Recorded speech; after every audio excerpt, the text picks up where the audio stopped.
श्रीगुरुभ्यो नमः। हरिः ओम्।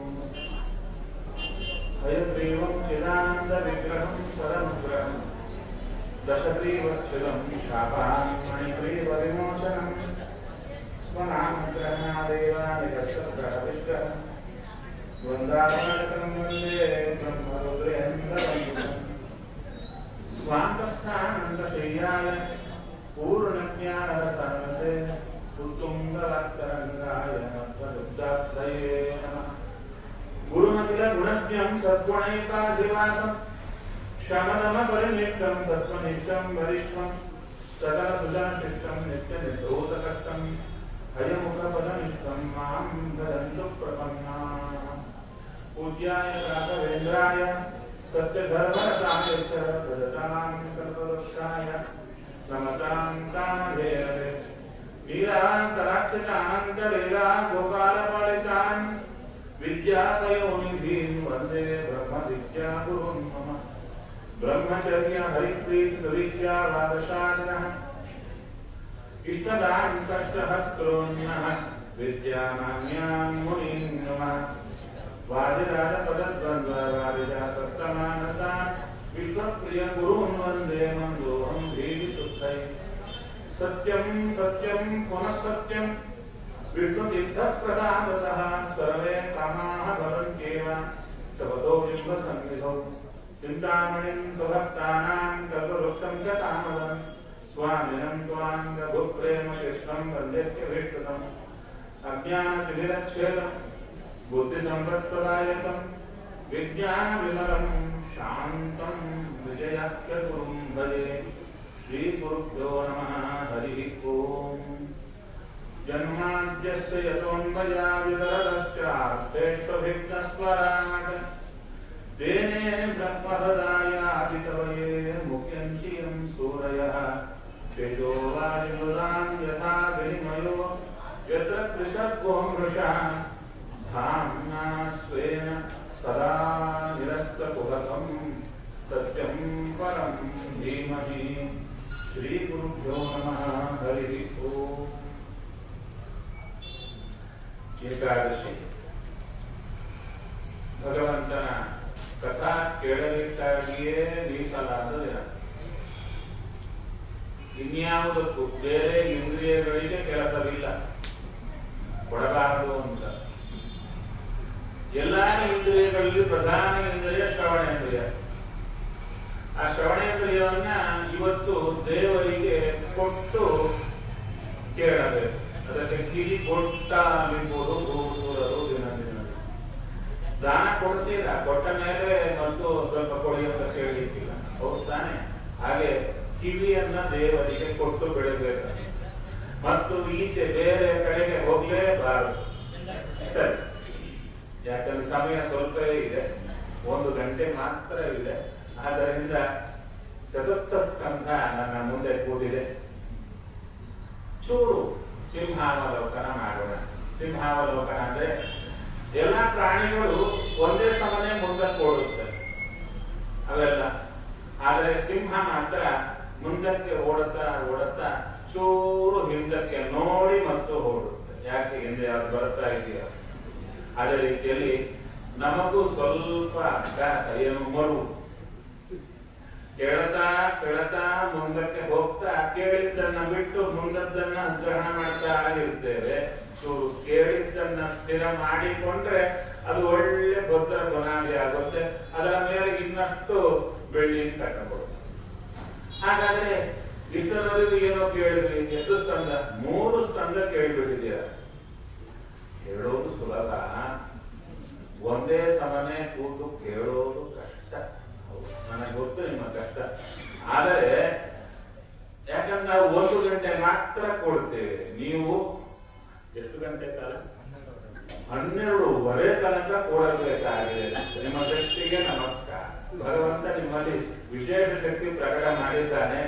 ಆದ್ದರಿಂದ ನಿಮ್ಮಂಥವ್ರು ನೋಡ್ಲಿಕ್ಕೆ ನಾವಿಲ್ಲಿ ಬರಬೇಕು. ಸರಿಯಪ್ಪ. ಹಾಗಾದ್ರೆ ಭಾಗವತ ನೋಡಬೇಕಾದ, ಕೇಳಬೇಕಾದ ದೃಷ್ಟಿ ಏನು ಅಂದರೆ ಏನು ಕಥನ ಕೇಳಿದ್ದೀವಿ? ಮೊದಲನೇ ಸ್ಕಂದ ಪರೀಕ್ಷಿತ್ ಮಹಾರಾಜನಿಗೆ ವೈರಾಗ್ಯ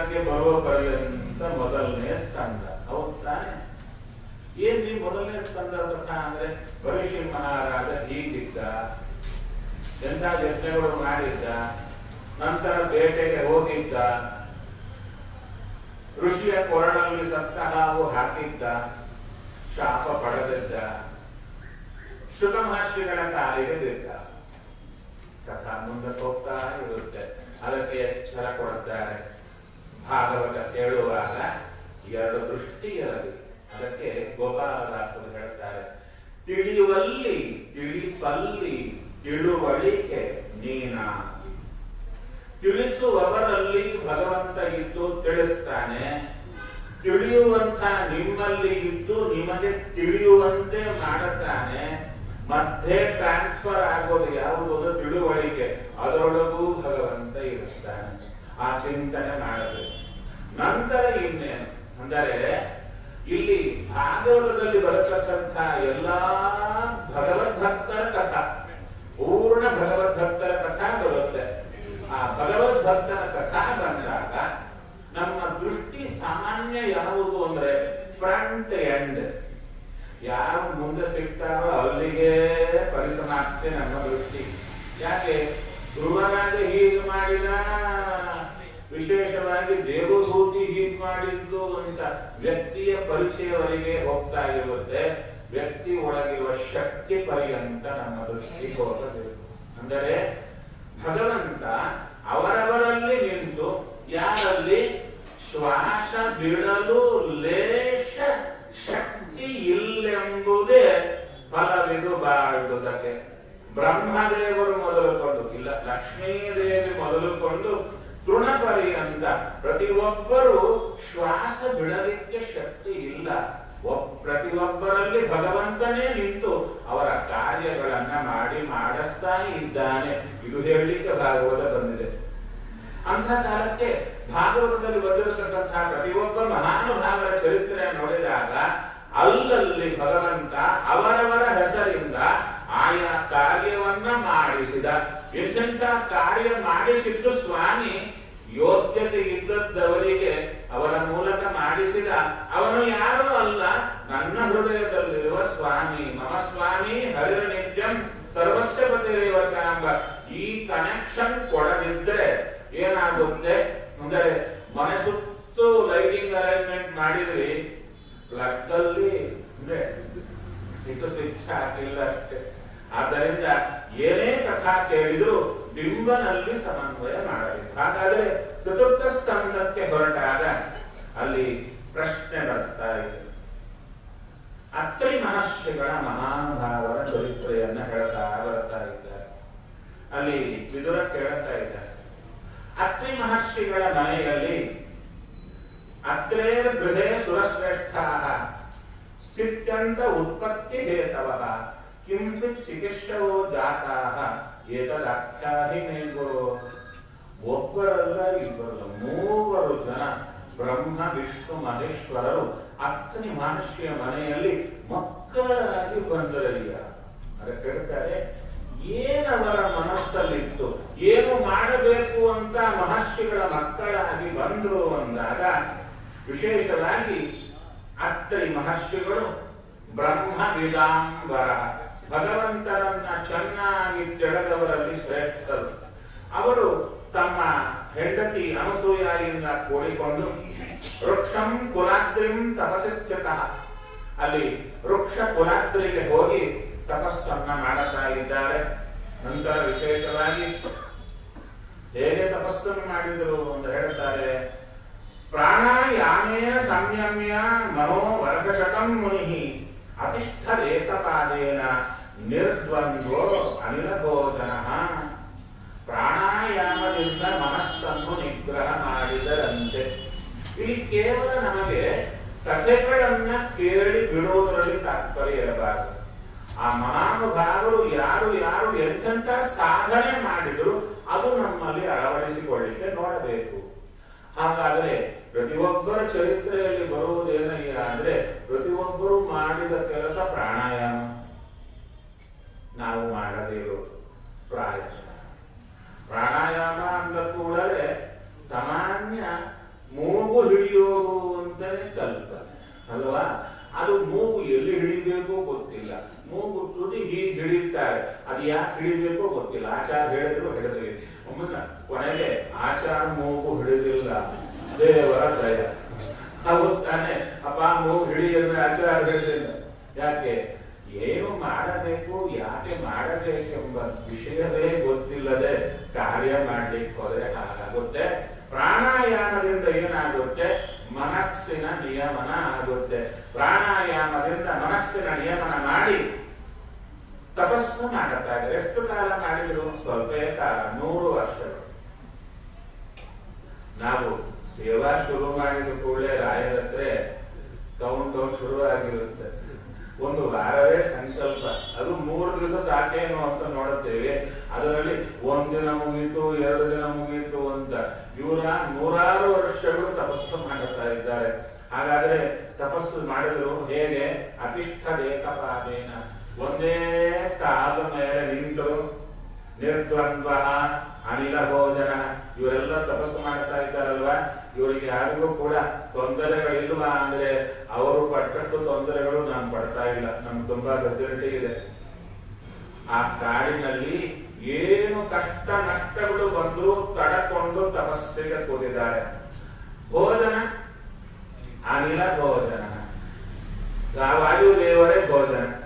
ವಿಶೇಷವಾಗಿ ಭಗವಂತನನ್ನ ಚಿಂತನೆ ಮಾಡುತ್ತಾ ಇದ್ದಾರೆ. ಶರಣಂ ತಂ ಪ್ರಪದ್ಯೇಹಂ ಯೇವ ಜಗದೀಶ್ವರ ಪ್ರಜಾಂ ಆತ್ಮಸಮಾಂ ಮಹ್ಯಂ ಪ್ರಯಚ್ಛತು ಇತಿ ಚಿಂತಯನ್. ಯಾರಾದರೆ ಜಗದೀಶ್ವರನಿದ್ದಾನೋ ಅವನು ತನಗೆ ಸಮಾನವಾಗಿರತಕ್ಕಂಥ ಮಗನನ್ನ ನನಗೆ ಕೊಡಲಿ ಅಂತ ಚಿಂತನೆ ಮಾಡುತ್ತಾ ಬರ್ತಾ ಇದ್ದಾರೆ. ಬರುವಾಗ 3 ಬರ್ತಾ ಇದ್ದಾರೆ. ಗರುಡ ವಾಹನನಾಗಿ ಶ್ರೀಹರಿ, ವೃಷಭ ವಾಹನನಾಗಿ ರುದ್ರದೇವರು, ಅಂತ ಹಂಸ ವಾಹನರಾಗಿ ಬ್ರಹ್ಮದೇವರು ಬರ್ತಾ ಇದ್ದಾರೆ. ಇವರಿಗೆ ಆಶ್ಚರ್ಯ, ನಮಸ್ಕಾರ ಮಾಡ್ತಾ ಇದ್ದಾರೆ. ಹೇಳ್ತಾ ಇದ್ದಾರೆ, ಅಯ್ಯ ನಾನು ಒಬ್ಬರನ್ನೇ ಕರೆದದ್ದು. ಏಕೋ ಮಯೇಹ ಭಗವಾನ್ ವಿಬುಧ ಪ್ರಧಾನ ಚಿತ್ತೀಕೃತ ಪ್ರಜನನಾಯಕ ತನ್ನು ಯೂಯಂ ಅತ್ರಾಗತ ಸಮುದ್ರಾನ್ ಮನಸೋಪಿ ದೂರ. ನಾನು ನಿಮ್ಮಲ್ಲಿ ಒಬ್ಬರನ್ನ ಕರೆದೆ, ಒಬ್ಬರನ್ನು ಚಿಂತನೆ ಮಾಡಿದೆ. ಒಬ್ಬರು ಚಿಂತನೆ ಮಾಡಿದರೆ ಒಬ್ಬರು ಸಿಗುವುದೇ ಕಷ್ಟ. ಅಂತದ್ದು ನೀವು ದರ್ಶನ ಕೊಡೋದಿಲ್ಲ, ಮನಸ್ಸಿಗೂ ಸಿಗಲ್ಲ. ಅಂಥವರು 3 ಹೇಗೆ ಬಂದಿದ್ದೇವೆ? ಬರಬಾರದು ಅಂತಲ್ಲ, 3 ಯಾಕೆ ಬಂದ್ರಿ, ಒಬ್ಬರನ್ನೇ ಕರೆದ್ರೆ ಅಂತ ಅರ್ಥ ಅಲ್ಲ. ಒಬ್ಬರೇ ಸಿಗೋದು ಕಷ್ಟ, 3 ದರ್ಶನ ಕೊಟ್ಟಿದ್ದೀರಲ್ಲ, ಏನು ವಿಶೇಷ ಅಂದ್ರೆ ಹೇಳ್ತಾರೆ, ಯಥಾ ಕೃತಸ್ಥೆ ಸಂಕಲ್ಪ ಕಾರ್ಯಂ ತೇನೈವ ನಾನ್ಯಥ. ಅದ್ಭುತವಾಗಿ ಹೇಳ್ತಾ ಇದ್ದಾರೆ. ನಮ್ಮ ಸಂಸಾರದಲ್ಲಿ ಬೇಕಾಗಿದ್ದು 2: ಅನಿಷ್ಟ ನಿವೃತ್ತಿ, ಇಷ್ಟ ಪ್ರಾಪ್ತಿ. ಸಂಕಲ್ಪ ಹಾಗೆ ಮಾಡಿಕೊಂಡ್ರೆ ಹಾಗೆ ಬರುತ್ತಂತೆ. ನೀನು ಹೇಗೆ ಸಂಕಲ್ಪ ಮಾಡಿದ್ದೀಯೋ ಫಲ ಹಾಗೆ ಬಂದಿದೆ. ನಾನೇನು ಸಂಕಲ್ಪ ಮಾಡಿದೆ? ನೀನೇನು ಮಾಡಿದ್ದೀಯಾ? ವಿಷ್ಣುವನ್ನೇ ಚಿಂತನೆ ಮಾಡಿದೀಯಾ, ಹೌದು ತಾನೆ? ವಿಷ್ಣುವನ್ನು ಚಿಂತನೆ ಮಾಡಿದ್ಯಾ. ಮಾಡುವ ಕಾಲಕ್ಕೆ ಹೇಗೆ ಮಾಡಿದ್ಯಾ? ಬ್ರಹ್ಮನೊಳಗೆ ಇವನೇ ಬ್ರಹ್ಮನಾಮಕ, ರುದ್ರನೊಳಗೆ ರುದ್ರನಾಮಕ ಅಂತ ಚಿಂತನೆ ಮಾಡಿದೀಯಾ, ಹೌದು ತಾನೆ? ಅದಕ್ಕೆ ವಿಷ್ಣುವಾಗಿ ನಿಂತ ರೂಪ ಸಂತುಷ್ಟ ಆಯಿತು. ಹಾಗೆ ಬ್ರಹ್ಮನೊಳಗಿರುವ ರೂಪ ಸಂತುಷ್ಟ ಆಯಿತು. ರುದ್ರನೊಳಗಿರುವ ರುದ್ರನಾಮಕ ಭಗವಂತನ ರೂಪ ಅದಕ್ಕೂ ಸಂತೋಷ ಆಯಿತು. ಆ ರೂಪಗಳು ಯಾವುದು? ಬ್ರಹ್ಮದೇವರ ಬಿಂಬ ಮೂರ್ತಿ ಸಂತುಷ್ಟನಾದ, ರುದ್ರದೇವರ ಬಿಂಬ ಮೂರ್ತಿ ಸಂತುಷ್ಟನಾದ. ನೀವು ನಕ್ಕರೆ ನಿಮ್ಮ ಪ್ರತಿಬಿಂಬ ನಗಲೇಬೇಕಲ್ವಾ? ನೀವು ನಕ್ಕ ಮೇಲೆ ಪ್ರತಿಬಿಂಬ ಸೀರಿಯಸ್ ಆಗಿರೋದಿದೆಯಾ? ಇಲ್ಲವಲ್ಲ, ಹೆದರಿಕೆ ಆಗುತ್ತೆ, ನಗಲೇಬೇಕು. ಹಾಗೆ ಒಳಗೆ ಬಿಂಬ ಸಂತುಷ್ಟನಾದರೆ ಪ್ರತಿಬಿಂಬ ನಗಲೇಬೇಕು. ಅಷ್ಟೇ ಅಲ್ಲ, ಇವರು ಕರೆದದ್ದೇನು? ರುದ್ರನೊಳಗಿರುವ ರುದ್ರನಾಮಕ ಭಗವಂತ ಬರಲಿ ಅಂದರೆ ರುದ್ರನನ್ನು ಬಿಟ್ಟು ಬರ್ಲಿಕ್ಕಿಲ್ಲ. ಬಿಂಬ ಜೀವನನ್ನ ಬಿಟ್ಟು ಬರ್ಲಿಕ್ಕಿಲ್ಲ. ಅದನ್ನು ನಾವು ಬಂದುವಯ್ಯ. ಇಷ್ಟೇ ಇಲ್ಲ ಅರ್ಥ. ಇಲ್ಲಿ ಪ್ರಧಾನ ಅರ್ಥ ಕೂಡಿದೆ. ಏನದು? ಅರಣ್ಯಕಚ ಹೇಳ್ತಾರೆ, ನಮ್ಮೊಳಗೆ ತತ್ವಾಭಿಮಾನಿ ದೇವತೆಗಳು ಅಂತ ಇದ್ದಾರೆ. ಶರೀರದಲ್ಲಿ ತತ್ವಗಳಿವೆ. ಎಷ್ಟು? 24 ತತ್ವ. ತುಂಬಾ ಚೆನ್ನಾಗಿ ಗೊತ್ತಿಲ್ಲ ವಿಷಯ ಅಲ್ವಾ? 24 ತತ್ವ ಇದೆ. 24 ತತ್ವಗಳಿಗೆ ಅಭಿಮಾನಿ ದೇವತೆಗಳಿದ್ದಾರೆ. ಅವರೇನು ಮಾಡುತ್ತಾರೆ? ನಮ್ಮಿಂದ ಎಲ್ಲಾ ಕಾರ್ಯವನ್ನ ಮಾಡಿಸ್ತಾರೆ. ಹೌದಾ? ಅಂಥ ಕಾಲಕ್ಕೆ ಆ ಮಹಾನುಭಾವರ ಉಪಾಸನೆ ನಾವು ಮಾಡಬೇಕು. ಹೇಗೆ? ಒಬ್ಬೊಬ್ಬರ ಉಪಾಸನೆ ಮಾಡಬೇಕು. ಮೊದಲು ಶುರುವಾಗುವುದೇ ಪುಷ್ಕರ, ನಂತರ ಶನಿಶ್ಚರ, ಹೀಗೆ ದೇವರ ಪರ್ಯಂತ ಪ್ರತಿಯೊಬ್ಬರ ಪ್ರತಿಮಾ ರೂಪ ಗುಣ ಕ್ರಿಯೆಗಳನ್ನ ಚಿಂತನೆ ಮಾಡಿ ಏಕಪ್ರಕಾರ ಚಿಂತನೆ ಮಾಡಿದರೆ ಕೊನೆಗೆ ಮೊದಲು ಪುಷ್ಕರನ ಅಪರೋಕ್ಷ, ಷೋಡಶಿಯಲ್ಲಿ ವಿಸ್ತಾರವಾಗಿ ಹೇಳ್ತಾರೆ. ನಂತರ ಶನಿಶ್ಚರನ ಅಪರೋಕ್ಷ, ಹಾಗೆ ದೇವರ ಪರ್ಯಂತ ಅಪರೋಕ್ಷ ಆಗುತ್ತೆ. ಇವರ ಅಪರೋಕ್ಷ ಆಗದಿದ್ದರೆ, ತತ್ವಾಭಿಮಾನಿಗಳ ಅನುಗ್ರಹ ಆಗದಿದ್ರೆ ದೇವರು ನಮ್ಮ ಮುಖ ನೋಡಲ್ಲ. ಅವಾಗಂದ್ರು ಇಷ್ಟು ಜನ ನಮ್ಮ ದೇವರ ಪೇಟೆಗೆ ಚಿಕ್ಕ ಅಲ್ವಾ? ಯಾರ್ಯಾರಿದ್ದಾರೆ? ತತ್ವಾಭಿಮಾನಿಗಳ ಮೂರ್ತಿಗಳಿದೆಯಾ? ಅವ್ರು ಹೇಗಿರ್ತಾರೋ ಕನಸಲ್ಲೂ ಗೊತ್ತಿಲ್ಲ. ಅವರನ್ನ ನೆನೆಯೋದೇ ಇಲ್ಲ ನಾವು. ಹೌದಾ? ಮರೆಯೋದೇ ನಮ್ಮ ಧರ್ಮ.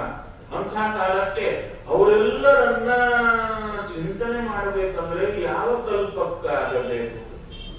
ಅದು ಅಲ್ಲದೆ ನಮ್ಮ ಮನಸ್ಸೆಂಥದ್ದು ಅಂದ್ರೆ ನಾವು ನಿರಂಶರಾದವರು, ಸಾಂಶರಾದವರಲ್ಲ. ಏಕಕಾಲದಲ್ಲಿ ನಮ್ಮ ಮನಸ್ಸು ಒಂದು ಕಡೆ ಇರುತ್ತಷ್ಟೇ ಹೊರತು, ಯಾಕೋ ಇಲ್ಲಿ ಸ್ವಲ್ಪ ಬೇಗ ಹೋಗ್ತಾ ಇದೆ ಸಮಯ. ಏಕಕಾಲದಲ್ಲಿ ಮನಸ್ಸು ಒಂದು ಕಡೆ ಇರುತ್ತೆ, 10 ಕಡೆ ಏಕಕಾಲದಲ್ಲಿ ಇರಲಿಕ್ಕೆ ಸಾಧ್ಯವಿಲ್ಲ. ಹಾಗಾದ್ರೆ 24 ತತ್ವಾಭಿಮಾನಿಗಳಲ್ಲಿ ಏಕಕಾಲದಲ್ಲಿ ಮನಸ್ಸು ಇಡ್ಲಿಕ್ಕಾಗುತ್ತಾ? ಹಾಗಲ್ಲ. ಉಪಾಸನೆ ಕೂಡಲ್ಲ. ಇರೋದೇ 100 ವರ್ಷ. ಅದರೊಳಗೆ ಕೃಷ್ಣಾರ್ಪಣ 50 ವರ್ಷ ನಿಂತೇ ಇರಲಿ. ಮತ್ತೇನು ಮಾಡೋಣ? ಅದಕ್ಕೆ ಒಳ್ಳೆ ಉಪದೇಶ ಕೊಡ್ತಾ ಇದ್ದಾರೆ. ಇಷ್ಟು ಮಾಡಿ ನನ್ನೊಳಗಿರುವ ಸ್ವಾಮಿಯನ್ನು ಪ್ರೀತಿಗೊಳಿಸ್ತೇನೆ. ಅವನು ಯಾರೂ ಅಲ್ಲ. 24 ತತ್ವಾಭಿಮಾನಿಗಳಲ್ಲಿ ಇವನೇ 24 ರೂಪದಿಂದ ಇದ್ದಾನೆ. ಅವನನ್ನೇ ನನ್ನ ಹೃದಯದಲ್ಲಿ ಚಿಂತನೆ ಮಾಡುತ್ತೇನೆ ಅಂತ ಅವನನ್ನ ಸಂತೋಷಗೊಳಿಸಿದರೆ 24 ಜನ ತತ್ವಾಭಿಮಾನಿಗಳು ಏಕಕಾಲದಲ್ಲಿ ನಮಗೆ ಅನುಗ್ರಹ ಮಾಡುತ್ತಾರೆ. ಈ ರಹಸ್ಯ ನಮಗೆ ತಿಳಿಸಿಕೊಡ್ಲಿಕ್ಕೆ ಅತ್ರಿ ಮಹರ್ಷಿಗಳ ಚರಿತ್ರೆಯನ್ನ ವೇದವ್ಯಾಸರು ನಮಗೆ ಮುಂದಿಟ್ಟರು. ನಂತರ ಮೂವರು ಹೇಳ್ತಾ ಇದ್ದಾರೆ, ನಿಮ್ಮಂತ ಮಕ್ಕಳು ಬೇಕು ಅಂದ್ರೆ ಅವರಂದ್ರು ನಮ್ಮಂತ ಮಕ್ಕಳು ಬರ್ಲಿಕ್ಕೆ ಸಾಧ್ಯವಿಲ್ಲ, ನಾವೇ ಬರಬೇಕು ಅಂತ ಮೂವರು ಬರ್ತಾ ಇದ್ದಾರೆ. ಅದರಲ್ಲಿ ಹೇಳ್ತಾರೆ 3 ಜನ ಮಕ್ಕಳು ನೋಡಿ ಎಂಥ ದೊಡ್ಡವರು, ಜಗತ್ತನ್ನೇ ಪಡೆದವರು. ಅವರು ಇವರ ಕೈಯಲ್ಲಿ ಮಕ್ಕಳಾಗಿ ಬಂದರು, ಚಿಕ್ಕ ಚಿಕ್ಕ ಮಕ್ಕಳಾಗಿ. ಹೇಳ್ತಾ ಇದ್ದಾರೆ ದತ್ತಂ ದೂರ್ವಾಸಂ ಸೋಮಂ ಅಂತ. ದತ್ತನಾಮಕನಾಗಿ ಭಗವಂತನೇ ಬಂದ. ದತ್ತ ಅಂದರೆ 3 ತಲೆ ನಾಯಿ ಅಲ್ಲ, ಆ ಕಲ್ಪನೆ ಇಲ್ಲ. ದತ್ತ ಅಂದ್ರೆ ವೇದವ್ಯಾಸರಂತೆ ಶುದ್ಧವಾದ ಒಂದೇ ತಲೆ ಇರುವಂತಹ ಋಷಿ ರೂಪ. ದತ್ತ ನಾಮಕ ಭಗವಂತ ವಿಶೇಷವಾಗಿ ಸನತ್ ಕುಮಾರಾದಿಗಳಿಗೆ, ಸನಂದನಾದಿಗಳಿಗೆ ಉಪದೇಶ ಕೊಟ್ಟಿರತಕ್ಕಂಥ ಅದ್ಭುತವಾದ ರೂಪ ಅಂತ ಪರಿಚಯ ಮಾಡಿಕೊಡ್ತಾರೆ. ತದನಂತರ ವಿಶೇಷವಾಗಿ ರುದ್ರದೇವರೇ ದುರ್ವಾಸರಾಗಿ ಬರ್ತಾ ಇದ್ದಾರೆ. ದುರ್ವಾಸರು ಅಂದ್ರೆ ಈಗ ಏನು ಎಲ್ಲಾ ಮಠಗಳಿವೆ, ಎಲ್ಲ ಯತಿಗಳಿದ್ದಾರೆ. ಯತಿ ಪರಂಪರೆಯ ಮೂಲ ಪುರುಷರೇ ದುರ್ವಾಸರು. ದುರ್ವಾಸರನ್ನು ನಾವು ಸ್ಮರಣೆ ಮಾಡಬೇಕು, ಯತಿಗಳವರು. ನಂತರ ಸೋಮ ಅಂತ ಬ್ರಹ್ಮದೇವರೇ ಬರ್ತಾ ಇದ್ದಾರೆ. ನಂತರ ವಿಶೇಷವಾಗಿ ಪ್ರಶ್ನೆ ಬರ್ತಾ ಇದೆ, ರುದ್ರದೇವರ ಮೇಲೆ ದಕ್ಷ ಪ್ರಜಾಪತಿಗಳು ದ್ವೇಷ ಮಾಡಿದರು ಯಾಕೆ? ಯಾಕೆ ಅಂದ್ರೆ ಅವೇ ಶೀಲವತ ಶ್ರೇಷ್ಠೆ, ಶುದ್ಧರಾದವರು. ಹೇಳ್ತಾರೆ ನಿರ್ವೈರ ವಿಗ್ರಹ, ಯಾರ ಜೊತೆಗೂ ವೈರವಿಲ್ಲ ರುದ್ರದೇವರಿಗೆ. ಅಂಥವರ ಮೇಲೆ ಯಾಕೆ ದಕ್ಷ ಪ್ರಜಾಪತಿಗಳು ಸಿಟ್ಟಾದರು? ಎಲ್ಲರೂ ಸೇರಿ ದೊಡ್ಡ ಯಜ್ಞ ಮಾಡಿದರು. ಆ ಯಜ್ಞದಲ್ಲಿ ಬ್ರಹ್ಮದೇವರು ಇದ್ರು, ರುದ್ರದೇವರು ಇದ್ರು, ಎಲ್ಲಾ ದೇವತೆಗಳು ಋಷಿಮುನಿಗಳು ಸೇರಿಕೊಂಡಿದ್ದರು. ಮಧ್ಯದಲ್ಲಿ ದಕ್ಷ ಪ್ರಜಾಪತಿಗಳ ಪ್ರವೇಶ. ದಕ್ಷ ಪ್ರಜಾಪತಿಗಳು ನೋಡಿ, ಅವರ ಹೆಸರೇನು?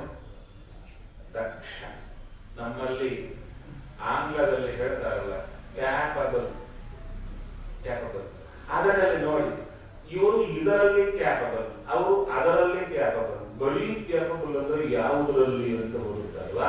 ಇಲ್ಲ, ಆಲ್ರೌಂಡರ್ ಇವರು, ಆಲ್ರೌಂಡರ್, ಎಲ್ಲರಲ್ಲೂ ಕ್ಯಾಪಬಲ್ ಇವರು. ಅದಕ್ಕೆ ನೋಡಿ ದಕ್ಷ ಪ್ರಜಾಪತಿಗಳು ಯಾವುದಕ್ಕೆ ಅಭಿಮಾನಿ? ಕೈಗೆ, ಹಸ್ತಕ್ಕೆ ಅಭಿಮಾನಿ. ಹೋಗ್ತಾನೆ. ಈಗ ನಾನು ಕೇಳಿದೆ, ಬರೀಲಿಕ್ಕಾಗುತ್ತಾನೆ?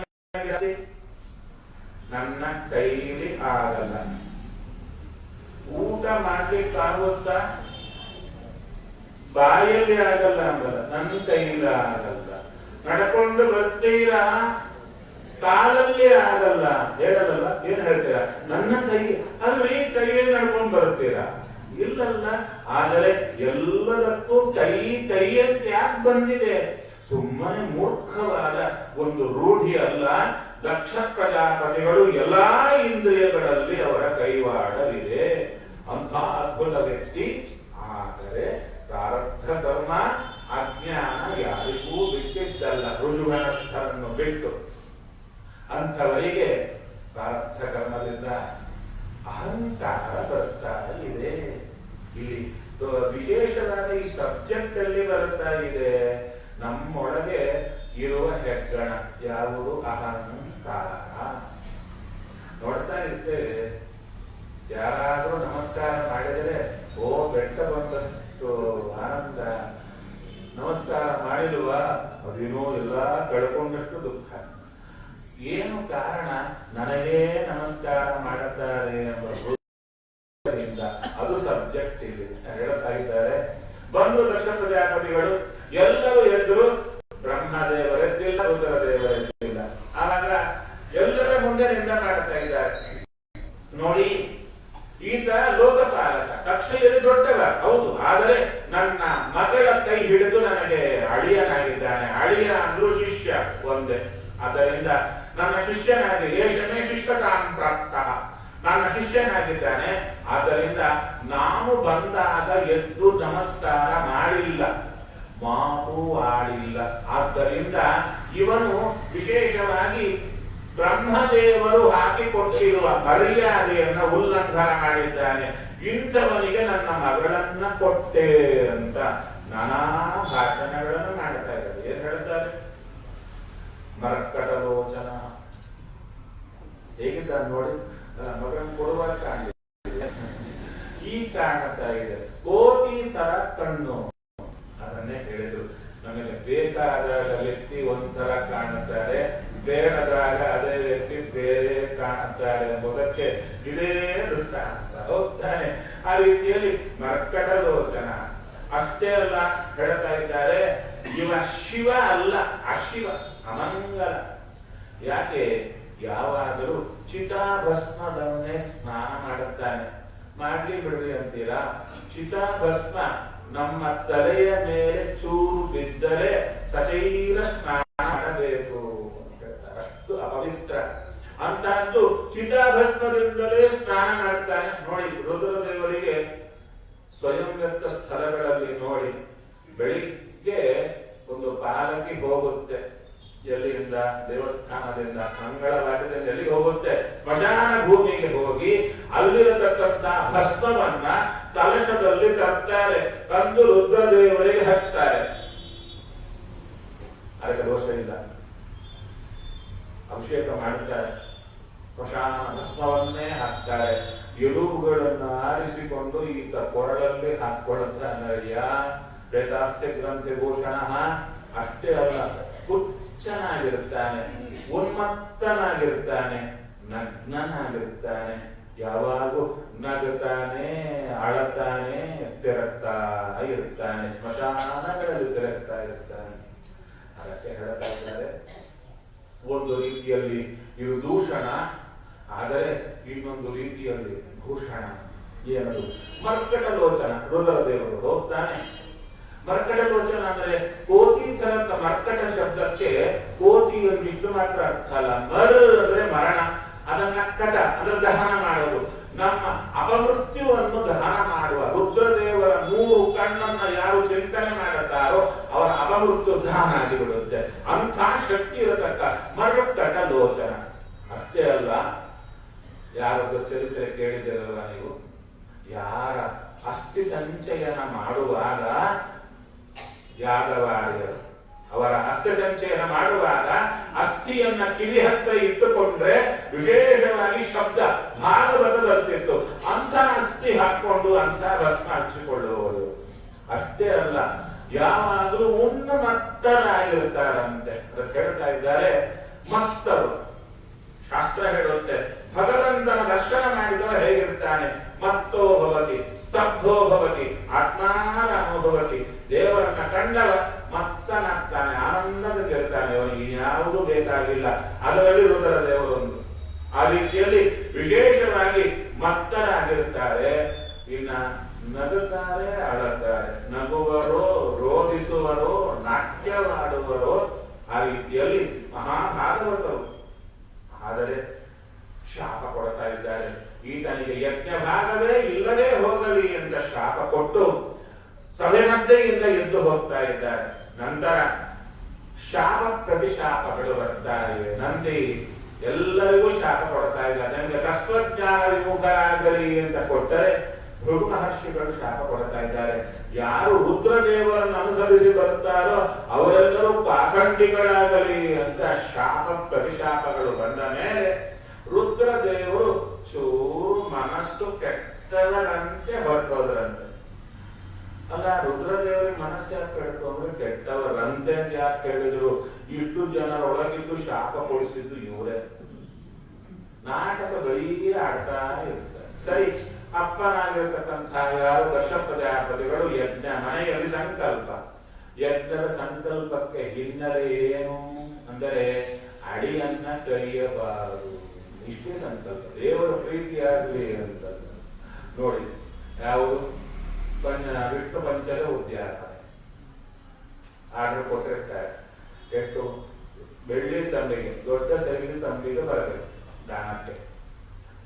ಅಂಗಡಿಯವರು ಕೇಳಿದ, ಎಷ್ಟು ದೊಡ್ಡ ಸೈಜು? ಅವಾಗ ಅಂದ್ರು, ಇದು ನಮ್ಮ ಪಕ್ಕ ಮನೆಯವರು ಕೊಟ್ಟದ್ದು, ಇದಕ್ಕಿಂತ ದೊಡ್ಡದಿದ್ರೆ ಸಾಕು.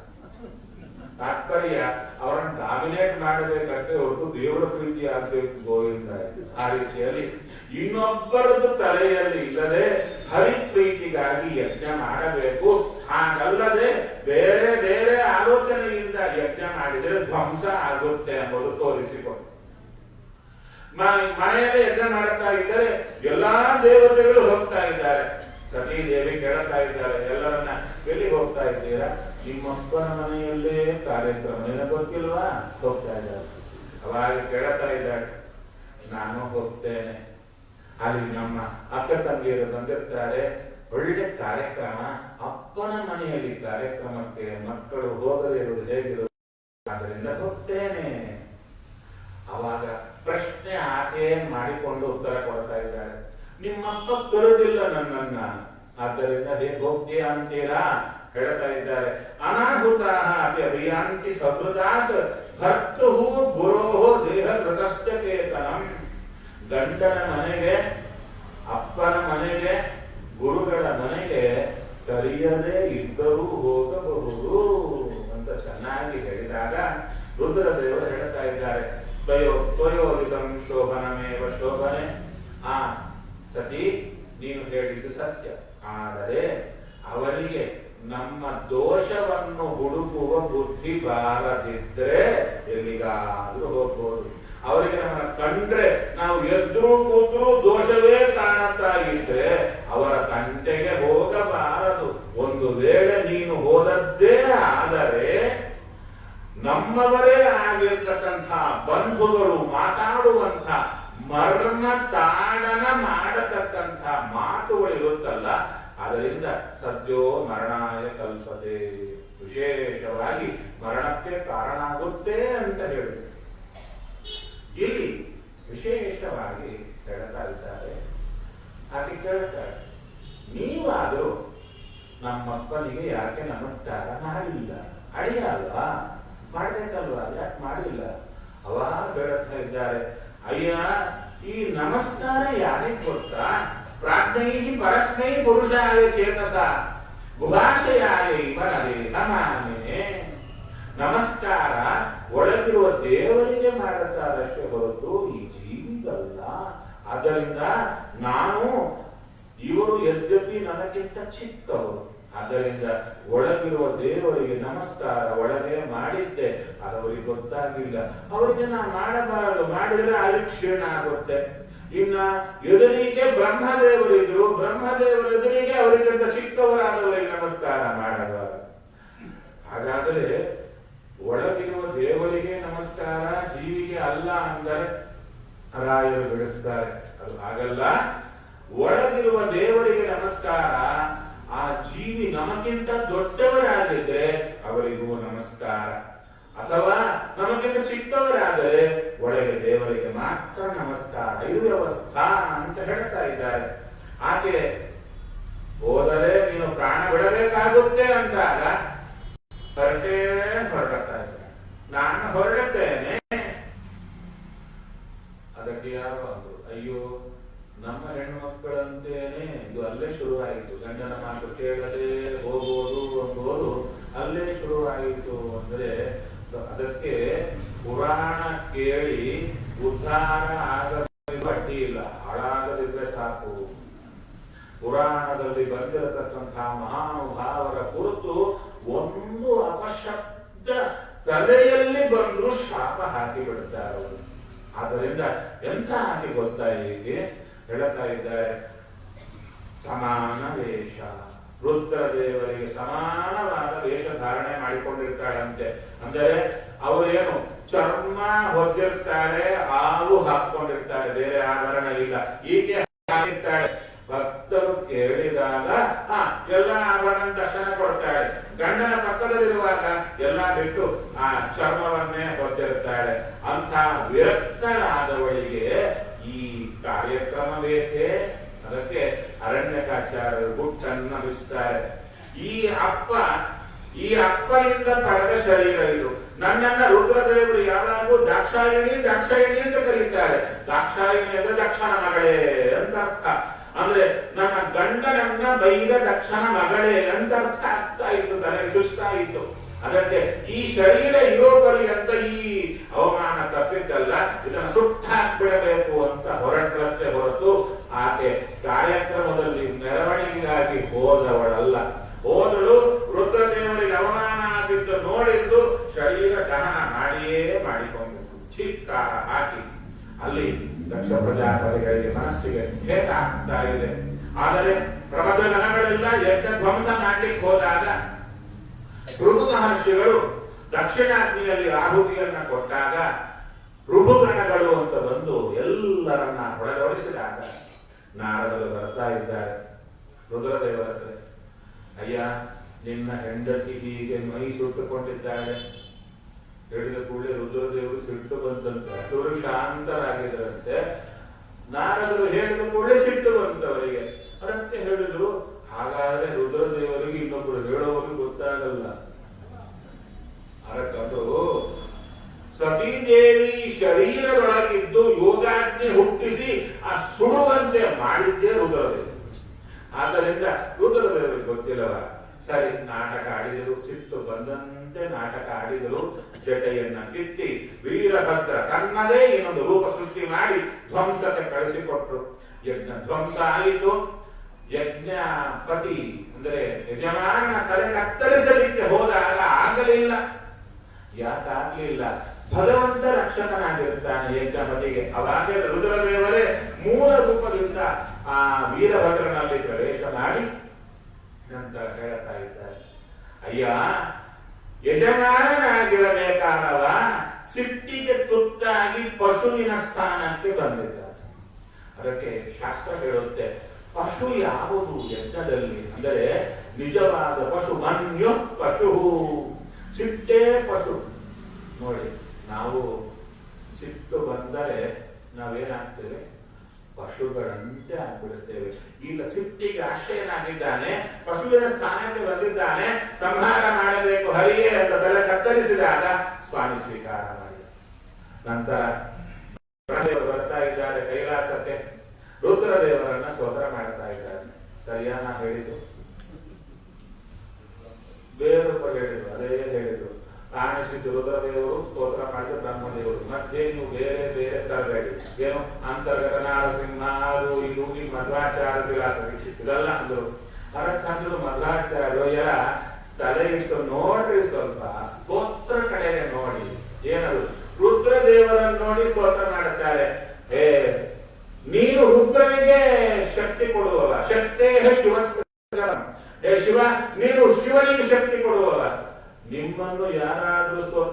ಮಾಡಬೇಕಾದ್ರೆ ನೀವು ಇನ್ನೊಬ್ಬರಿಗೆ ಶಕ್ತಿ ಕೊಡುವವರು ಅಂತ ಸ್ತೋತ್ರ ಮಾಡಬಹುದು, ನೀವು ನಿಮಗೆ ಶಕ್ತಿ ಕೊಡ್ತೀರಿ ಅಂತ ಹೇಳ್ತೀರಾ ಇಲ್ಲಲ್ವಾ? ಹಾಗಾದರೆ ರುದ್ರ ಅಂತರ್ಗತ ನಾರಸಿಂಹನ ಸ್ತೋತ್ರ ಮಾಡ್ತಾ ಇದ್ದಾರೆ. ಚಿಕ್ಕ ದೃಷ್ಟಾಂತ ಏನದು? ಬಿಂಬ ಸಿಟ್ಟು ಕಡಿಮೆ ಮಾಡಿದ, ಪ್ರತಿಬಿಂಬದ ಸಿಟ್ಟು ಕಡಿಮೆ ಆಗಿತ್ತು. ಇಷ್ಟೇ ನೋಡಿ, ಚೆನ್ನಾಗಿದೆ. ಅದಕ್ಕೆ ಇಡೀ ಭಾಗವತ ಹೊರಟದ್ದೇ ಬಿಂಬ ಪ್ರತಿಬಿಂಬ ಭಾವವನ್ನ ಹೇಳಲಿಕ್ಕೆ. ಇದು ಬಿಟ್ಟು ಇಡೀ ಭಾಗವತ ಕೇಳಿದ್ರು ಹೇಗಾಗುತ್ತೆ ಅಂದರೆ, ಉಸಿರಾಟವಿಲ್ಲದ ದೇಹಕ್ಕೆ ಆಭರಣಗಳು ಹಾಕಿದಂತೆ. ಆದ್ದರಿಂದ ವಿಶೇಷವಾಗಿ ರುದ್ರದೇವರು ಎಲ್ಲರೂ ಬರ್ತಾ ಇದ್ದಾರೆ ಶಾಂತರಾಗಿ. ಯಜ್ಞಪತಿಯನ್ನ, ಯಜ್ಞ ಪಶುವಿನ ಶಿರಸ್ಸನ್ನ ಕೊಟ್ಟು ಬದಲಿಸ್ತಾ ಇದ್ದಾರೆ, ಯಜ್ಞ ಪೂರ್ಣ ಮಾಡುತ್ತಾ ಇದ್ದಾರೆ. ಅಲ್ಲಿ ಬಂದು ಹೇಳ್ತಾ ಇದ್ದಾರೆ, ಅಲ್ಲಯ್ಯ ನೀವಾದರೂ ಕೂಡ ನಿಮ್ಮ ಮಗನಂತೆ, ಯದ್ಯಪಿ ದಕ್ಷ ಪ್ರಜಾಪತಿಗಳು ನಿಮ್ಮ ಕಕ್ಷ ನೋಡಿದಾಗ ಬಹಳ ಚಿಕ್ಕ ಕಕ್ಷದವರು, ಆದ್ದರಿಂದ ನೀವು ಅವನ ಸಂಹಾರ ಮಾಡುವುದು ಸರಿಯಾ ಅಂತ ಕೇಳಿದಾಗ ರುದ್ರದೇವರು ಹೇಳ್ತಾ ಇದ್ದಾರೆ, ಅಯ್ಯ ನಾನು ಈತನ ತಲೆ ಕತ್ತರಿಸಿದ್ದು ಯಾಕೆ ಅಂತ ಹೇಳ್ತಾ ಇದ್ದಾರೆ. ರುದ್ರದೇವರು ಹೇಳ್ತಾರೆ, ನಾಗಂ ಪ್ರದೇಶ ಬಾಲಾನಾಂ ವರ್ಣಯೇ ನಾನು ಚಿಂತೆಯೇ. ಹುಡುಗರ ತಪ್ಪನ್ನ ನಾನು ಹೇಳಲ್ಲ ಯಾರಿಗೆ, ಹಾಗೆ ತಲೆಯಲ್ಲೂ ಇಟ್ಟುಕೊಳ್ಳಲ್ಲ. ಇವನನ್ನ ಮುಂದೆ ಯಾರು ದಕ್ಷ ಪ್ರಜಾಪತಿ ಚಿಕ್ಕ ಹುಡುಗ, ಆತನ ಮಗಳನ್ನ ತಗೊಂಡದ್ದಕ್ಕೆ ಅಳಿಯ ನಾನು ಮಾವ ಅಂತ ನೋಡಬೇಕಷ್ಟೇ, ಚಿಕ್ಕ ಹುಡುಗ. ಅದಕ್ಕೆ ಹೇಳ್ತಾ ಇದ್ದಾರೆ, ಇವರ ಒಳಗೆ ಲಿಂಗದೇಹದ ಅಭಿಮಾನ ಅಹಂಕಾರಕ್ಕೆ ತುತ್ತಾಗಿರುತ್ತಾರೆ. ಅದಕ್ಕೆ ಆ ದೋಷ ಹೋಗ್ಲಿಕ್ಕೆ ದಂಡ ಮಾಡಿದಷ್ಟೇ, ಇನ್ನೊಂದಲ್ಲ. ಅವಾಗ ದಕ್ಷ ಪ್ರಜಾಪತಿಗಳು ಹೇಳ್ತಾ ಇದ್ದಾರೆ, ಅಯ್ಯ ನೀವು ನನ್ನ ತಲೆ ಕಡದದ್ದು ನನಗೆ ಅನುಗ್ರಹ ಮಾಡಿದ್ದಾರೆ. ಯಾಕೆ? ಒಂದು ವೇಳೆ ನನ್ನ ತಲೆಯನ್ನೇ ಕಡೆಯದೆ ಹೋಗಿದ್ರೆ ಈ ನಾಲಿಗೆಯಿಂದ ಈ ಮಹಾನುಭಾವರ ದ್ರೋಹ ಮಾಡಿದನಲ್ಲ ಅಂತ ದುಃಖ ಪಡಬೇಕಾಗಿತ್ತು ಅಂತ. ಆ ರೀತಿಯಲ್ಲಿ ದಕ್ಷ ಪ್ರಜಾಪತಿಗಳ ಆ ಒಂದು ವಿಶೇಷವನ್ನ ಚಿಂತನೆ ಕೊಡ್ತಾ ಇದ್ದಾರೆ. ಯಾರಾದರೆ ದಕ್ಷ ಪ್ರಜಾಪತಿಗಳ ಈ ಯಜ್ಞ ಧ್ವಂಸಾದ ಘಟ್ಟವನ್ನ ಕೇಳುತ್ತಾರೋ, ಯಾರು ಕೇಳಿದ್ದು? ನೀವೇ ಅಲ್ವಾ? ನೀವು ಕೇಳಿದ್ದೀರಲ್ವಾ? ನಿಮ್ಗೇನು ಫಲ ಹೇಳ್ತಾ ಇದ್ದಾರೆ, ಅಹಂಕಾರ ಬರಲ್ಲ ಅಂದ್ರು. ಅಂದ್ರೆ ಇವತ್ತಿಂದ ನಿಮ್ಗೆ ಅಹಂಕಾರ ಬರಲ್ಲ ಅಲ್ಲ, ನಮ್ಮ ಪಕ್ಕದಲ್ಲೇ ಕೂತಿರುತ್ತೆ, ಒಳಗೆ ಕೂತಿರುತ್ತೆ. ನಮಗೆ ನೋಡಿ ಯದ್ಯಪಿ ಶಾಸ್ತ್ರ ಹೇಳುತ್ತೆ ಏನಂತ, ಅಹಂಕಾರದಷ್ಟು ಶತ್ರು ನಿಮಗೆ ಇನ್ಯಾರೂ ಇಲ್ಲ ಅಂತ. ಸೀಕ್ರೆಟ್ ಏನು? ಅಹಂಕಾರದಷ್ಟು ಮಿತ್ರ ನಮಗೆ ಸದ್ಯಕ್ಕೆ ಇನ್ಯಾರೂ ಇಲ್ಲ. ಯಾಕೆ? ನಾನು ನಾನು ನಾನು ಅಂತ ಹೇಳಿಕೊಂಡಾಗ ಬರುವಷ್ಟು ತೃಪ್ತಿ ನಾನೆಲ್ಲ ಮಾಡಿದ್ದು ಸ್ವಾಮಿ ಮಾಡಿಸಿದ್ದು ಅಂದಾಗ ಬರ್ತಾ ಇಲ್ಲ. ಒಂದು 100 ಲೀಟರ್ ಪಂಚಾಮೃತ ಮಾಡಿಸಿದ್ರೆ 1000 ಜನಕ್ಕೆ ಹೇಳಿದರೆ ಹೊರತು ಕೊಟ್ಟ ಸೇವೆ ಮಾಡಿ ತೃಪ್ತಿ ಬರಲ್ಲ. ಹೌದು ತಾನೆ? ನಾವೇ ರೀ ಪಂಚಾಮೃತ ಮಾಡಿಸಿದಿಲ್ಲ, ಅಯ್ಯೋ ರಾಮ ರಾಯರು ತಲೆ ಹಿಡ್ಕೊಂಡು ಕೂತಿರ್ತಾರೆ, ಯಾಕಾದ್ರೂ ಪಂಚಾಮೃತ ಮಾಡಿಸ್ಕೊಂಡ ಇವತ್ತು. ಹೌದು ತಾನೆ? ಆ ರೀತಿಯಲ್ಲಿ ಅಹಂಕಾರ ಕೊಡುವಷ್ಟು ತೃಪ್ತಿ ದೇವರ ಕಂಡ್ರೂ ಬರಲ್ಲ. ಆದರೆ ಅಹಂಕಾರ ಹೋಗಿ ಬಿಡುತ್ತೆ.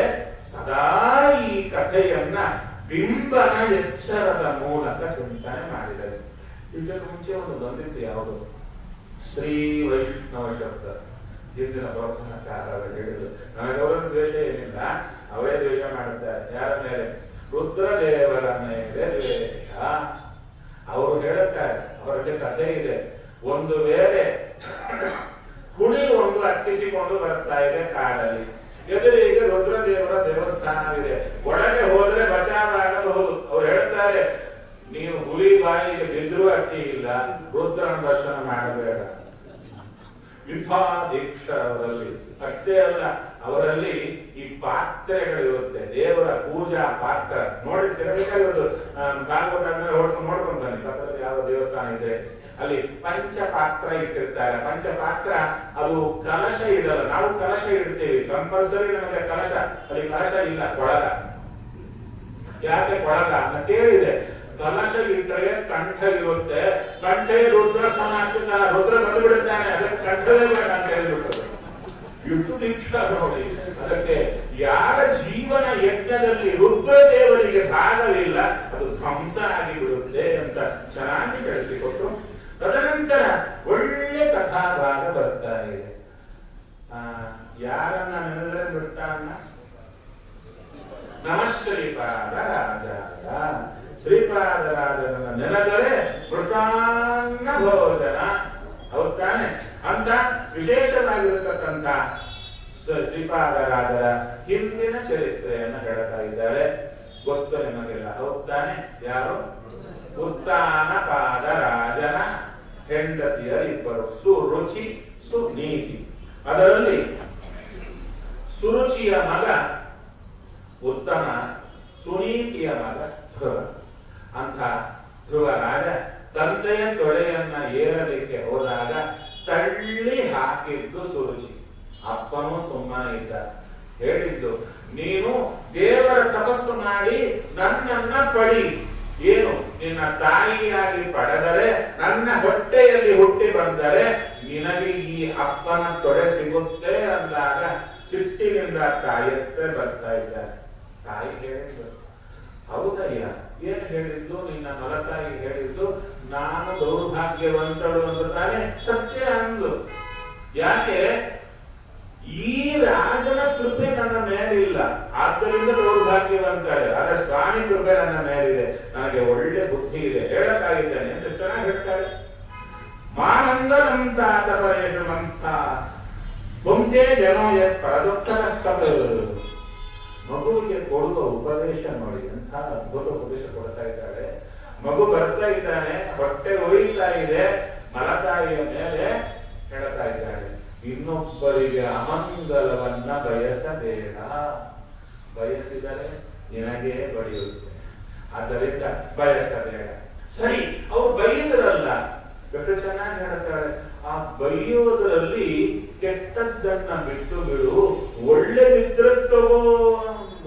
ನಾನೆಂತ ಒಳ್ಳೆಯದರಲ್ಲಿ ಹೇಳಿದ್ದಲ್ವಾ? ದೇವರ ಪಾದ ಆರಾಧನೆ, ಅಲೋಕ್ಷಯ ಪಾದ ಪದ್ಮ, ದೇವರ ಪಾದ ಆರಾಧನೆ ಮಾಡುವಂದು ಮಾಡು.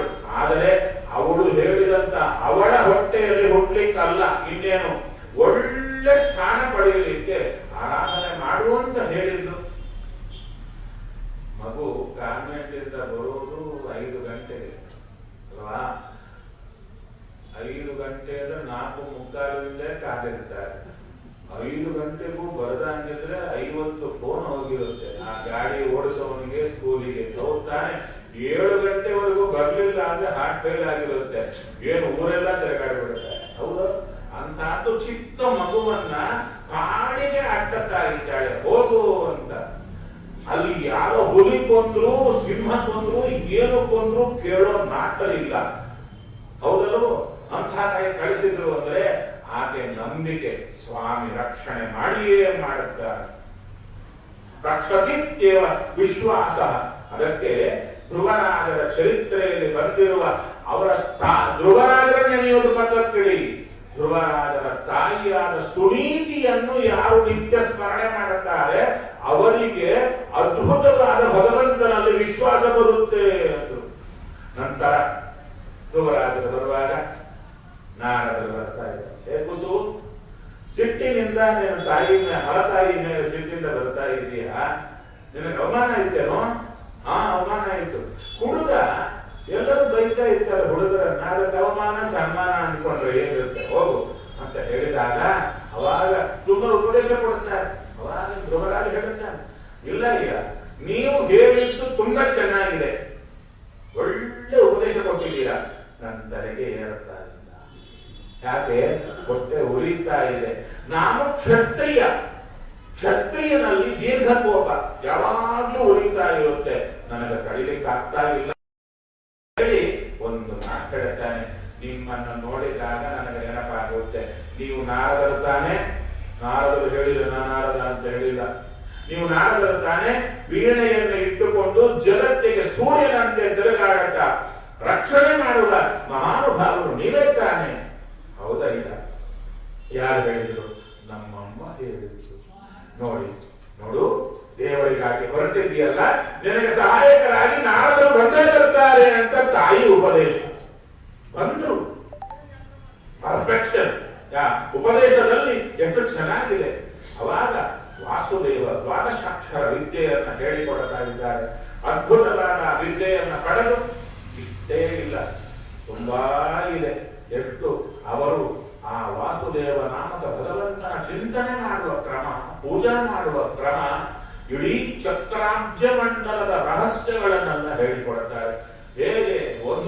ಶ್ಲೋಕದಲ್ಲಿ ಹೇಳಬೇಕಾದರೆ ಚೆನ್ನಾಗಿ ಆ ಸ್ವಾಮಿಯ ವರ್ಣನೆ ಮಾಡಿ ಹೇಳ್ತಾ ಬರ್ತಾ ಇದ್ದಾರೆ. ಆ ಭಗವಂತನನ್ನ ನೀನು ಚಿಂತನೆ ಮಾಡಬೇಕಾದರೆ ಹೇಗೆ ಮಾಡಬೇಕು ಗೊತ್ತಾ? ಅಲ್ಲಿ ಒಂದು ಶಬ್ದವನ್ನ ಹಾಕ್ತಾರೆ, ಹೇಳ್ತಾರೆ ಮಂತ್ರ ಹೃದಯೇನೈವ ತ್ರಯಂತ್ಯಾತ್ ಮಂತ್ರ ಮೂರ್ತಯೇ. ಮಂತ್ರ ಹೃದಯ ಅಂದರೆ ವಿಶೇಷವಾಗಿ ಮಂತ್ರದಲ್ಲಿ ಪ್ರತಿಪಾದ್ಯವಾದ ಭಗವದ್ ರೂಪಗಳೇನಿರುತ್ತೆ ಆ ರೂಪಗಳನ್ನ ಮಂತ್ರ ಮೂರ್ತಿ ನಿನ್ನ ಹೃದಯದಲ್ಲಿರುವ ಬಿಂಬನಲ್ಲಿ ಪ್ರಯೋಗ ಮಾಡುವಂತ ಅದ್ಭುತವಾದ ಏನು ಈ ಒಂದು ಪಂಕ್ತಿಯನ್ನ ನಮ್ಮ ವಿಜಯದಾಸರು 26 ಸುಳಾದಿಗಳಲ್ಲಿ ಚಕ್ರಾಬ್ಜ ಮಂಡಲದಲ್ಲಿ ವರ್ಣನೆ ಮಾಡುತ್ತಾರೆ. ಜಪ ಮಾಡುವ ಕ್ರಮ ಎಲ್ಲ ತಿಳಿಸಿಕೊಡುತ್ತಾರೆ. ಕೊನೆಗೆ ಆ ವಾಸುದೇವ ಮಂತ್ರವನ್ನ ಪಡೆಕೊಂಡು ಮಧುವನಕ್ಕೆ ಹೋಗಿ ಭಗವಂತನ ತಪಸ್ಸನ್ನ ಮಾಡುತ್ತಾ ಇದ್ದಾರೆ. 3 ದಿನಕ್ಕೊಮ್ಮೆ ಚೂರು ಹಣ್ಣು ತಗೊಂಡ್ರು. ಯಾವ ಹಣ್ಣು? ಮೊದಲು ಈ ಕಪಿತ್ತ ಅಂದರೆ ದೇವದ ಹಣ್ಣು ತಗೊಂಡ್ರು. ನಂತರ ಬೋರೆ ಹಣ್ಣಿಗೆ ಬಂದರು. 2ನೇ ತಿಂಗಳಲ್ಲಿ 6 ದಿನಕ್ಕೊಮ್ಮೆ ಉದುರಿ ಬಿದ್ದ ಎಲೆಗಳು ತಿಂದ್ರು. 3ನೇ ತಿಂಗಳ ಬೇಕಾದ್ರೆ ನೀವು ಟ್ರೈ ಮಾಡಬಹುದು. 3ನೇ ತಿಂಗಳಲ್ಲಿ ನೋಡಿ 9 ದಿನಕ್ಕೊಮ್ಮೆ ನೀರು ಕೊಡುವುದು. 4ನೇ ತಿಂಗಳಲ್ಲಿ 12 ದಿನಕ್ಕೊಮ್ಮೆ ಉಸುರಾಟ ಆಡಿದರಂತೆ. ಇದು ಬೆಸ್ಟ್, ಚೆನ್ನಾಗಿರುತ್ತೆ, ಪೈಸಾ ಖರ್ಚಿರಲ್ಲ. ಹೌದಲ್ವೋ? 5ನೇ ತಿಂಗಳಲ್ಲಿ ಉಸುರೇ ಕಟ್ಟಿಬಿಟ್ಟು ಒಂದೇ ಕಾಲಲ್ಲಿ ನಿಂತು, ಚಿಕ್ಕ ಹುಡುಗ ಒಂದು ಕಾಲಲ್ಲಿ ನಿಂತರೆ ಭೂಮಿ ಉಸುರು ಕಟ್ಟಿದರೆ ಎಲ್ಲರಿಗೂ ಸ್ವಾಮಿಯೇ ಬಂದ ದೊಡ್ಡ ವಾಹನನಾಗಿ ನೋಡುವ ಹಂತದಲ್ಲಿ ಇಲ್ಲ. ಒಳಗೆ ಸ್ವಾಮಿಯನ್ನ ನೋಡುತ್ತಾ ಇದ್ದಾರೆ. ಸ್ವಾಮಿ ನಕ್ಕ, ಒಳಗಿನ ರೂಪ ತೆಗೆದ, ಇವರು ಕಣ್ಣು ತೆಗೆದಲು ಸ್ವಾಮಿ ಎದರಿಗಿದ್ದ. ಚಿಕ್ಕ ಮಕ್ಕಳಿಗೆ ಸಾಮಾನ್ಯ, ದೊಡ್ಡವರನ್ನ ಅಪ್ಪಿಕೋಬೇಕು, ಮುತ್ತು ಕೊಡಬೇಕು, ಅದಕ್ಕೆ ಚುಂಬನ್ನಿವ ಅಸ್ಪೃಶನ್ನಿವ. ಅವರಿಗೆ ಅನಿಸ್ತಾ ಇದೆ ಕೈ ಕಾಲು ಕದಲುತ್ತಾ ಇಲ್ಲ ಅಂತ ಕಾಲಕ್ಕೆ ಅವರನ್ನ ವಿಶೇಷವಾಗಿ ಶಂಖದಿಂದ ಸ್ಪರ್ಶ ಮಾಡುತ್ತಾ ಇದ್ದಾರೆ ಕಪೋಲಕ್ಕೆ. ಅವಾಗ ಒಳಗಿಂದ ಅದ್ಭುತವಾದಂತಹ ಮಾತು ಬರ್ತಾ ಇದೆ. ಯೋ ಅಂತ ಪ್ರವಿಶ್ಯ ಮಮ ವಾಚ ಇಮಾನ್ ಪ್ರಸುಪ್ತಾನ್ ಸಂಜೀವಯತ್ಯ ಕಿಲ ಶಕ್ತಿ ಧರಸ್ವಧಾಮ್ನ ಅನ್ಯಾಂಶ ಹಸ್ತ ಚರಣ ಶ್ರವಣತ್ವದಾನಿ ಪ್ರಾಣನಮೋ ಭಗವತೆ ಪುರುಷಾಯ ತುಭ್ಯಂ ಅಂತ. ಅಯ್ಯ, ನನ್ನ ಶರೀರ, ಮನಸ್ಸು, ಇಂದ್ರಿಯಗಳು, ಪ್ರಾಣ ನಿನ್ನಿಂದ ಜೀವಿತವಾಗಿ ಹರಿದಿದರೆ, ನೀನಿಲ್ಲದಿದ್ದರೆ ನಾನು ಜಡ ಅಲ್ಲ, ಜಡದಂತೆ ಬಿದ್ದಿರಬೇಕು ಅಂತ ವಿಶೇಷ ಸ್ತೋತ್ರ ಮಾಡಿದಾಗ ಸ್ವಾಮಿ ಹೇಳಿದ, ನಿನ್ನ ತಲೆಯಲ್ಲಿ ಏನಿದೆಯೋ ನನ್ನ ಗೊತ್ತು, ಒಳ್ಳೆ ಸ್ಥಾನ ಬೇಕಲ್ವಾ, ಧ್ರುವ ಪದವಿ ನಿನಗೆ ಕೊಡ್ತಾ ಇದ್ದೇನೆ. ಮುಗಿತಲ್ವಾ ಧ್ರುವರಾಜರ ಚರಿತ್ರೆ? ಅಲ್ಲೇ ಪ್ರಶ್ನೆ ಬರ್ತಾ ಇದೆ. ಕಾಮ್ಯ ಕರ್ಮಾನುಷ್ಠಾನ ಮಾಡದವರ ಪಟ್ಟಿಗೆ ಭಾಗವತ. ನಾವು ಉದ್ಯೋಗಕ್ಕೋ ಪ್ರಮೋಷನ್ಗಾಗೋ ಸೇವಾ ಮಾಡುತ್ತೀವಿ, ಇವರು ಅದಕ್ಕಿಂತ ಒಳ್ಳೆ ಪೋಸ್ಟಿಗಾಗಿ ಸೇವಾ ಮಾಡಿದ್ರಪ್ಪ, ಪಡ್ಕೊಂಡ್ರು. ಮತ್ತೆ ಇಂಥವರಿಗೆ ಭಾಗವತದಲ್ಲಿ ಹೇಗೆ ಸ್ಥಾನ ಸಿಕ್ತು? ಅದರಿಂದ ಅಲ್ಲಿಗೆ ಮುಗಿಯಲಿಲ್ಲ, ದುಃಖದಿಂದ ಬರ್ತಾ ಇದ್ದಾರೆ. ಎಲ್ಲ ಸ್ವಾಮಿಯನ್ನ ಕಂಡೆ ಹೇಗೆ ಕಾಮಧೇನು ಎದುರಿಗೆ ನಿಂತಾಗ ಚೂರು ಸೆಗಣೆ ಕೊಟ್ರೆ ಸಾಕು ಅಂತ ಕೇಳಿದಂತಾಗಿತ್ತಲ್ಲ ನನ್ನ ಪರಿಸ್ಥಿತಿ, ಛೇ ಅಂತ ಬರ್ತಾ ಇದ್ದಾರೆ. ನಂತರ ತಮ್ಮನಾದ ಉತ್ತಮ ಯಕ್ಷನಿಂದ ಸತ್ತು ಹೋದ. ಅದಕ್ಕೆ ಯುದ್ಧಕ್ಕೆ ಹೊರಡ್ತಾ ಇದ್ದಾರೆ. ಅನೇಕ ಯಕ್ಷರ ಸಂಹಾರ ಮಾಡ್ತಾ ಇದ್ದಾರೆ. ಅಂತ ಅದಕ್ಕೆ ಮನುಗಳೇ ಬಂದು, ಒಬ್ಬನಿನ ತಮ್ಮನ ಕೊಂದದ್ದಕ್ಕೆ ಅನೇಕ ಯಕ್ಷರನ್ನ ಕೊಲ್ತಾ ಇದ್ದೀಯ, ಸಿಟ್ಟು ಗೆಲ್ಲಯ್ಯ. ದೇವರನ್ನ ಕಂಡಿದ್ದೀಯ, ಸಿಟ್ಟೇ ಗೆದ್ದಿಲ್ಲ. ಅವಾಗ ಸಂಶಯ, ದೇವರನ್ನ ಕಾಣಬೇಕಾದ್ರೆ ಸಿಟ್ಟು ಗೆದ್ದಿರಬೇಕು, ದೇವರನ್ನ ಕಂಡ ಮೇಲೂ ಸಿಟ್ಟು ಗೆದ್ದಿಲ್ಲ. ಯಾಕೆ ಅಂದರೆ ಅದ್ಭುತ ಪ್ರಮೇಯ ಹೇಳ್ತಾ ಇದ್ದಾರೆ. ದೇವರನ್ನ ಹೊರಗೆ ಕಂಡರೆ ಪ್ರಯೋಜನವಿಲ್ಲ, ಒಳಗೆ ಕಾಣಬೇಕು. ಅದನ್ನೇ ಹೇಳ್ತಾ ಇದ್ದಾರೆ. ನೀನು ಒಳಗೆ ಕಂಡಿಲ್ಲ, ಅದಕ್ಕೆ ನಿನಗೆ ನಿಗ್ರಹ ಬಂದಿಲ್ಲ. ಅವಾಗ ಯಕ್ಷಪತಿಗಳ ಸ್ತೋತ್ರ ಮಾಡಿದಾಗ ಬಂದು ಬಿಡುತ್ತಾರೆ ಕುಬೇರ. ಚಿಕ್ಕ ಹುಡುಗನಾಗಿ ದೇವರನ್ನ ಕಂಡವನಲ್ವ, ನೀನು ನೋಡ್ಲಿಕ್ಕೆ ಬಂದೆ ನಾನು, ವರ ತಗೋ. ಏನು ವರ ಬೇಕು? ಅವಾಗ ಈತವನ್ನು ಮಾತು ಹೇಳುತ್ತಾನೆ ಧ್ರುವರಾಜ. ನಿಮ್ಮ ತಮ್ಮನನ್ನ ಕೊಂದ್ರು, ನಾನು ನಿಮ್ಮವರನ್ನ ಕೊಂದೆ. ಅವಾಗ ಎಷ್ಟು ಚೆನ್ನಾಗಿ ಹೇಳುತ್ತಾರೆ, ಯಾರು ಕುಬೇರ ದೇವರು ಹೇಳುತ್ತಾರೆ, ನಮ್ಮ ಯಕ್ಷರು ನಿನ್ನ ತಮ್ಮನ್ನ ಕೊಂದಿಲ್ಲ, ನೀನು ನಮ್ಮವರನ್ನ ಕೊಂದಿಲ್ಲ. ಎಲ್ಲಿ ನನ್ನ ಎದುರಿಗೆ ಸತ್ತದ್ದು ನಾನೇ ಕೊಂದದ್ದು ಹುಚ್ಚ, ನೀವ್ಯಾರೋ ಕೊಲ್ಲಿಕ್ಕೆ ಅಸ್ವತಂತ್ರ ಪ್ರಾಣಿಗಳು, ಸ್ವಾಮಿ ಒಬ್ಬನಿದ್ದಾನೆ, ಕೊಲ್ಲುವವನೇ ಕಾಯುವವನೇ. ನಿಮ್ಮ ತಮ್ಮನನ್ನ ಯಕ್ಷರ ಮೂಲಕ ಕೊಂದದ್ದು ಸ್ವಾಮಿ, ಯಕ್ಷರನ್ನ ನಿನ್ನ ಮೂಲಕ ಕೊಂದದ್ದು ಸ್ವಾಮಿ. ನೀವೆಲ್ಲ ಗೊಂಬೆಗಳು. ನೋಡು, ದೇವರನ್ನ ಕಂಡಿದ್ರು ನನ್ನ ಸ್ವಾಮಿಯೇ ಮಾಡಿಸ್ತಾ ಇದ್ದಾನೆ ಎಂಬ ಎಚ್ಚರ.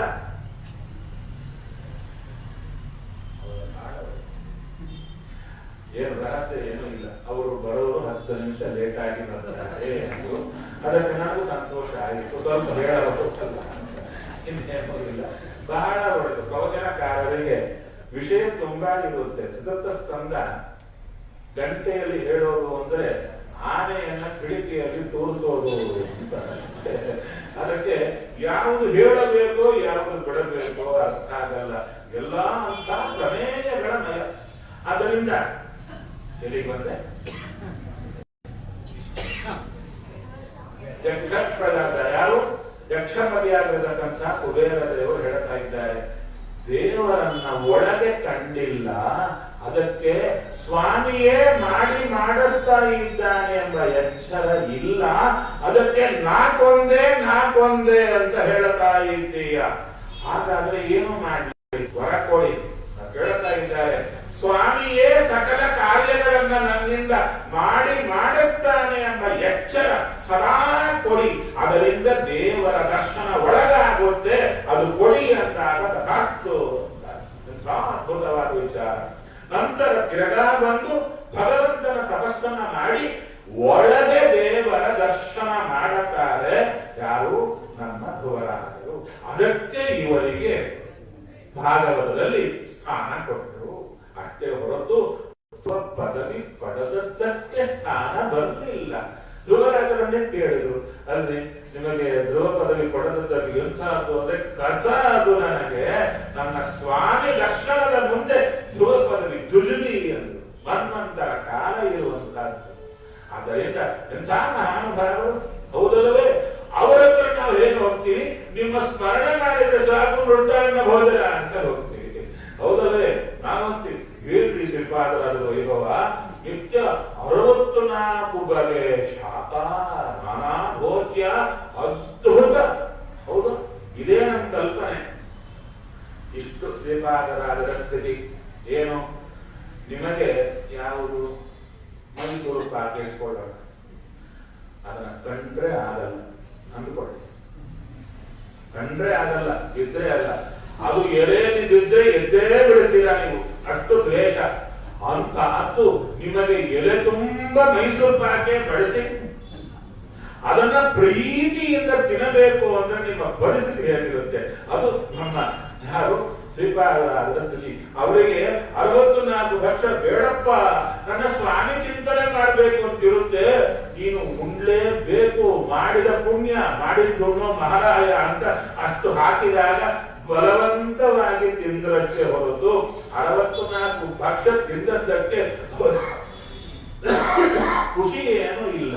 ಅದಕ್ಕೆ ಶ್ರೀಪಾದರಾಜರ ಚಿಂತನೆ ಮಾಡಿದರೆ ಮೊದಲು ಮೃಷ್ಟಾನ್ನ ಭೋಜನಕ್ಕಾಗಿ ಹೋದರೆ ಆ ದೇವ ಬಿಡಿಸಿ ದೇವರ ಚಿಂತನೆ ಕೊಡುತ್ತಾರೆ.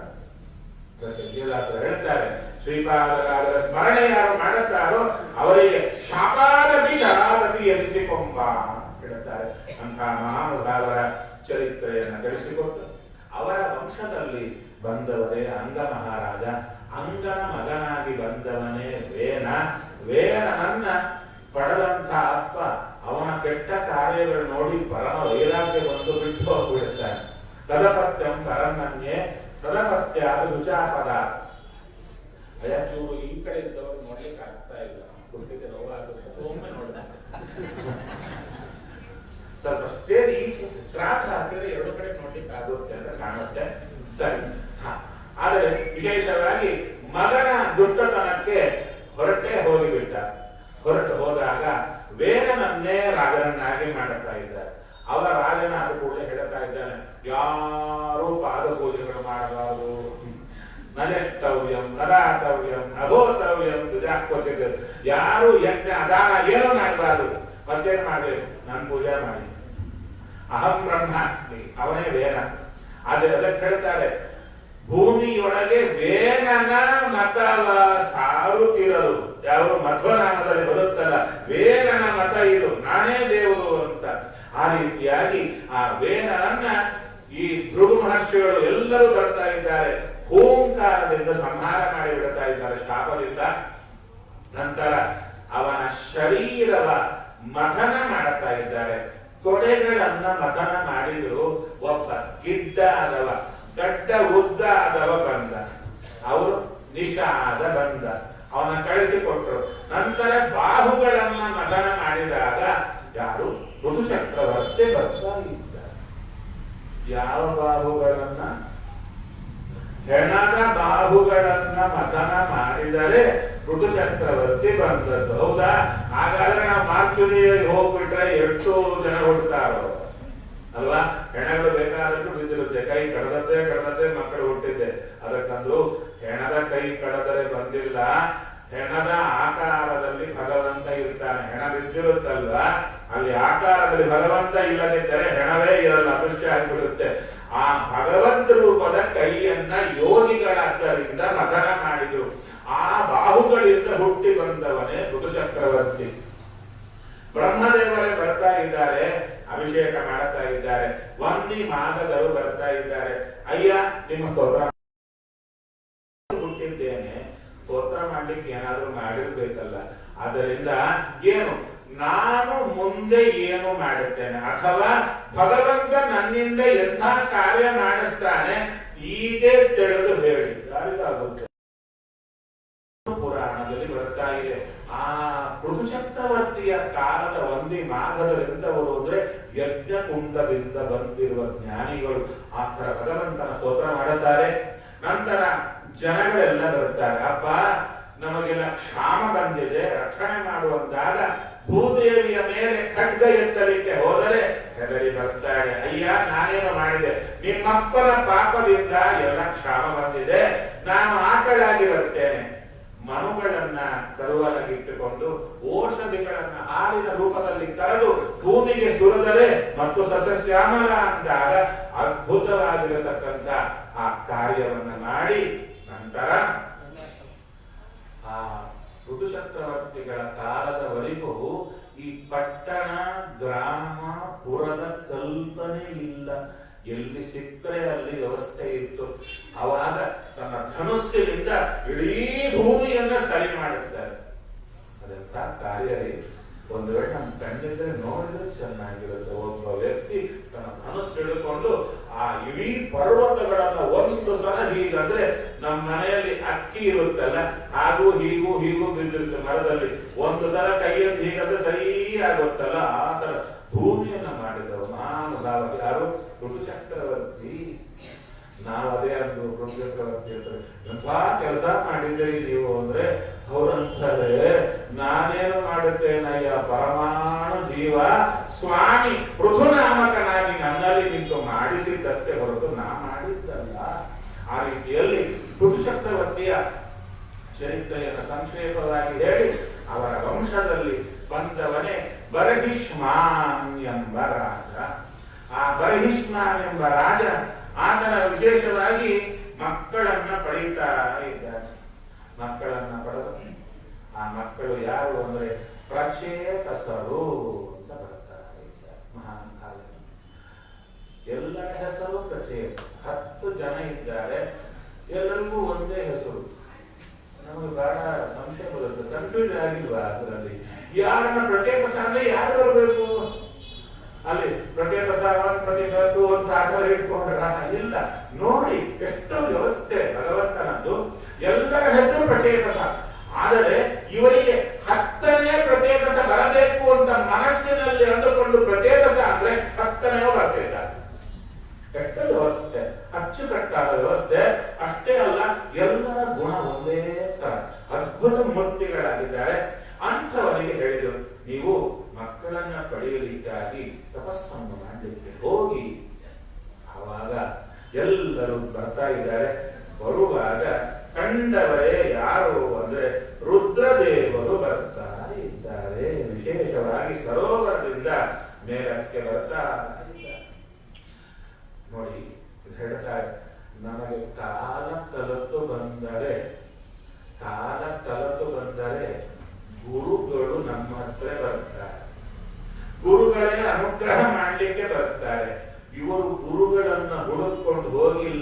ಗುರುಗಳು ತಾವಾಗಿ ದರ್ಶನ ಕೊಡ್ತಾ ಇದ್ದಾರೆ. ರುದ್ರದೇವರಿಗೆ ನಮಸ್ಕಾರ ಮಾಡಿದರು. ಅವಾಗ ಹೇಳ್ತಾ ಇದ್ದಾರೆ, ನೀವು ಆ ಬರಹಿಷ್ಮನೆಂಬ ರಾಜನ ಮಕ್ಕಳು ಅಂತ ತಿಳಿದೇ ಅನುಗ್ರಹ ಮಾಡಲಿಕ್ಕೆ ನಾನೇ ಬಂದೆ. ಅದೆಂತ ಪುಣ್ಯ ಮಾಡಿರಬೇಕು. ರುದ್ರದೇವರ ಸ್ಮರಣೆ ಮಾಡಿದ್ರು ತಪಸ್ಸು ಮಾಡಿದ ದರ್ಶನ ಕೊಡಲ್ಲ, ಅಂತಹದ್ದು ಅನುಗ್ರಹ ಮಾಡ್ತಾ ಇದ್ದಾರೆ. ಅವರಿಗೆ ವಿಶೇಷವಾಗಿ ಈ ಅನುಕ್ರೋಶ ಹೃದಯ ಭಗವಾನ್ ಅನಕಾನ್ ಶಿವ, ನಿಮಗೆ ಒಳ್ಳೆ ಮಂಗಳಕರವಾದ ಮಂತ್ರವನ್ನ ಉಪದೇಶ ಕೊಡುತ್ತೇನೆ, ಅದನ್ನು ಚಿಂತನೆ ಮಾಡಿ. ಎಷ್ಟು ಚೆನ್ನಾಗಿ ಹೇಳ್ತಾ ಇದ್ದಾರೆ. ನಮಃ ಪಂಕಜನಾಭಾಯ ಭೂತ ಸೂಕ್ಷ್ಮೇಂದ್ರಿಯಾತ್ಮನೇ ವಾಸುದೇವಾಯ ಶಾಂತಾಯ ಕೂಟಸ್ಥಾಯ ಸ್ವರೋತಿಷೇ ಸಂಕರ್ಷಣಾಯ ಸೂಕ್ಷ್ಮಾಯ ದುರಂತಾಯ ಅಂತಕಾಯ ಚ ನಮೋ ವಿಶ್ವಪ್ರಬೋಧಾಯ ಪ್ರದ್ಯುಮ್ನಾಯ ಅಂತರಾತ್ಮನೆ ನಮೋ ನಮೋ ಅನಿರುದ್ಧಾಯ. ಅರ್ಥ ಆಯಿತು. ಅನಿರುದ್ಧ, ಪ್ರದ್ಯುಮ್ನ, ಸಂಕರ್ಷಣ, ವಾಸುದೇವ, ನಾರಾಯಣ ಪಂಚ ರೂಪಗಳ ಉಪದೇಶವನ್ನ ಚೆನ್ನಾಗಿ ಕೊಡ್ತಾ ಇದ್ದಾರೆ. ಇಷ್ಟೆಲ್ಲ ಹೇಳಿ ತುಂಬಾ ದೊಡ್ಡದಿದೆ ಸ್ತೋತ್ರ. ಈ ಒಂದು ಸ್ತೋತ್ರ ಹೇಳಲಿಕ್ಕೆ ಒಂದು ವಾರ ಬೇಕಾಗುತ್ತೆ. ಅಷ್ಟು ದೊಡ್ಡ ಸ್ತೋತ್ರಗಳಿವೆ, ಅಷ್ಟು ರಹಸ್ಯಗಳಿವೆ, ಅಷ್ಟು ಚಿಂತನೆಗಳು ಕೂತಿವೆ. ಆದ್ದರಿಂದ ಈ ತರ ಯಾಕೆ ಭಾಗವತ ಮಾಡ್ತೀರಾ ಒಂದಿನದಲ್ಲಿ ಎಲ್ಲ ಅಂದ್ರೆ, ರುಚಿ ಹುಟ್ಟಿಸಿ ಮನೆಯಲ್ಲಿ ಹುಡುಗರಿಗೆ ತಾಯಿ ಮಕ್ಕಳಿಗೆ ರುಚಿ ಹುಟ್ಟಿಸಬೇಕಾದ್ರೆ ಮೊದಲೇ ಜಾಸ್ತಿ ಮಾಡಲ್ಲ ಐಟಮ್, ಒಂದೇ ಚೂರು ಮಾಡ್ತಾಳೆ. ಮಾಡಿ ಬಡಿಸಿದಾಗ ಮೊದಲು ಬೇಡ ಅಂತಾರೆ, ಅದು ಶೇಪು ಹೇಗೋ ಇರುತ್ತೆ. ಅವರಿಗೆ ದಿನಾಲು ಫೆಮಿಲಿಯರ್ ಶೇಪ್ ಇರಲ್ಲ, ಅದಕ್ಕೆ ಬೇಡ ಬೇಡ ಅಂತಾರೆ.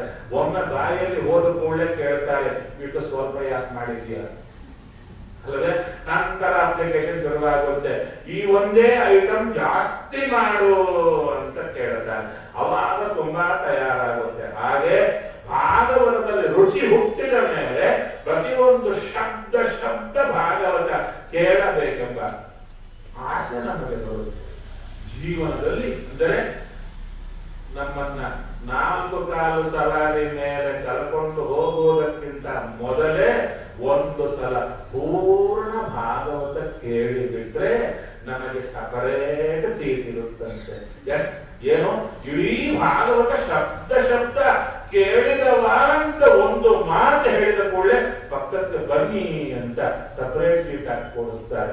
ನೋಡ್ಕೊಳ್ಳಿಯಪ್ಪ, ಕೇಳಿ ನೋಡಿ. ಯಾಕಂದ್ರೆ ನಮ್ಮ ಯಾರೋ ವಿಶೇಷವಾಗಿರ್ತಕ್ಕಂಥ ಸಮಿತಿಯವರಿಗೆ ಅಪ್ಲಿಕೇಶನ್ ಹಾಕ್ಬಿಡಿ, ನಮಗೆ ವಿಸ್ತಾರವಾದ ಭಾಗವತ ಶಬ್ದ ಶಬ್ದ ನಮಗೆ ಪ್ರವಚನಕ್ಕೆ ನೀವು ಅನುಕೂಲ ಮಾಡಿಕೊಡಿ ಅಂತ ಹೇಳಿ ಅವ್ರು ಸಿದ್ಧರಾಗಿರ್ತಾರೆ. ಅನುಕೂಲ ಮಾಡಿಕೊಡ್ಲಿಕ್ಕೆ ಕೇಳಲಿಕ್ಕೆ ನೀವು ಸಿದ್ಧರಾಗಿರಬೇಕಷ್ಟೇ.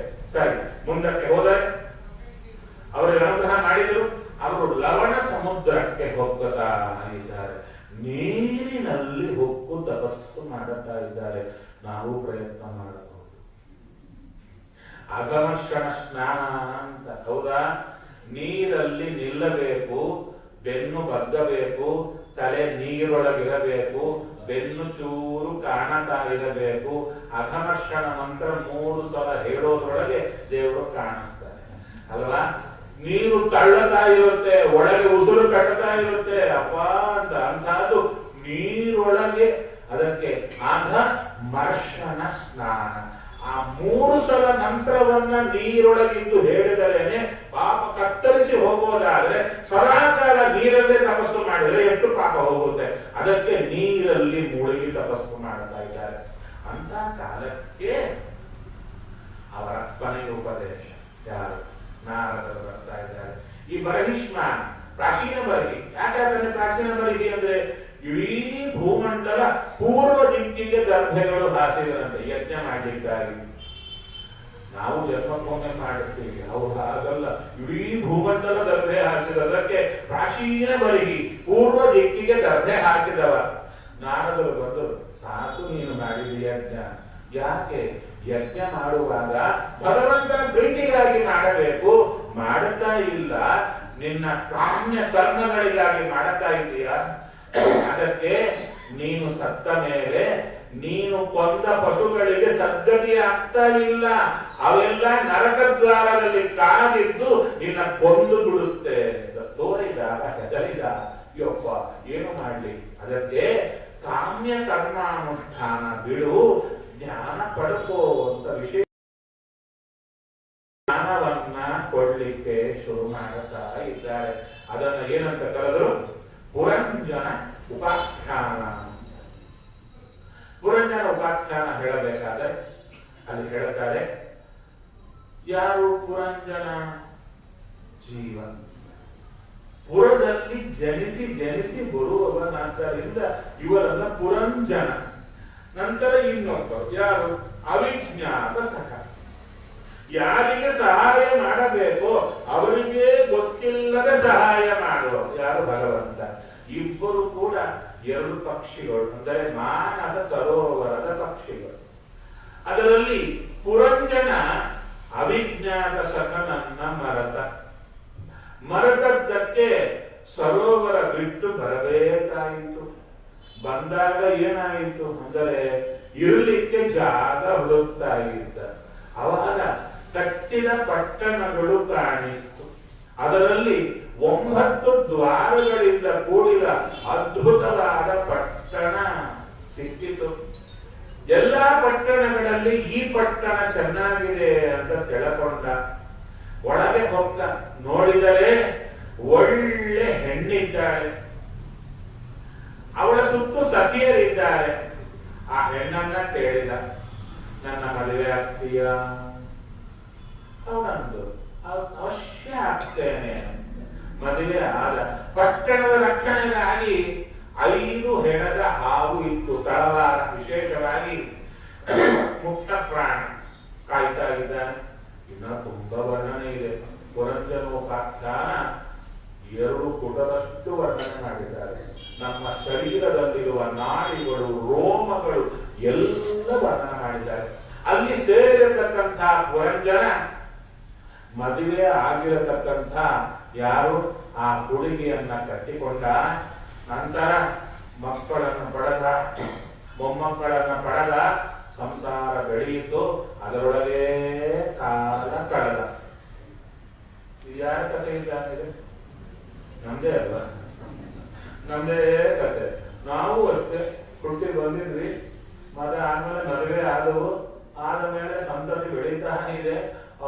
ಮಕ್ಕಳು, ಮೊಮ್ಮಕ್ಕಳು. ನೋಡಿ, ಮೊದಲು ಮಕ್ಕಳು, ಆ ಮಕ್ಕಳು ಹುಟ್ಟಿದ ಸಂತೋಷ, ಅವರಿಗೆ ನಾಮಕರಣ, ನಂತರ ಅವರಿಗೆ ವಿದ್ಯಾಭ್ಯಾಸ, ನಂತರ ಅವರಿಗೆ ಉದ್ಯೋಗ, ನಂತರ ಅವರಿಗೆ ಅದಕ್ಕಾಗಿ ಸೇವಾ, ನಂತರ ಅವರಿಗೆ ಮದುವೆ, ಮದುವೆ ಆದ ಮದುವೆಗಾಗಿ ಸೇವಾ ಅಲ್ಲವೇ? ಹಿಂದೆ ಹುಡುಗಿಯರು ತಾಯಿಯಿಂದ ಸೇವಾ ಮಾಡ್ತಾರೆ, ಮದುವೆಗಾಗಿ. ಈಗ ಹುಡುಗರು ಮಾಡ್ತಾರೆ. ಹಾಗೆ ಹುಡುಗಿಯರ ಸಂಖ್ಯೆ ಕಡಿಮೆ ಆಗಿದೆ, ಹುಡುಗರ ಸಂಖ್ಯೆ ಜಾಸ್ತಿ ಆಗಿದೆ. ಕೊನೆಗೆ ಎಷ್ಟುವರೆಗೆ ಬಂದಿದೆ ಅಂದ್ರೆ 3 ದಿನ ಆಚೆ ಕೂಡುವ ಹುಡುಗಿ ಇದ್ರೆ ಟಾರ್ಚ್ ಹಾಕಿ ತೋರಿಸಿ ಅನ್ನುವ ಸ್ಥಿತಿಗೆ ಬರ್ತಾ ಇದೆ. ಹೌದು, ಸತ್ಯವಾದ ವಿಚಾರ. ಹೌದಲ್ವೇ? ಸರಿಯಪ್ಪ. ಎಲ್ಲಿ ಬಂದು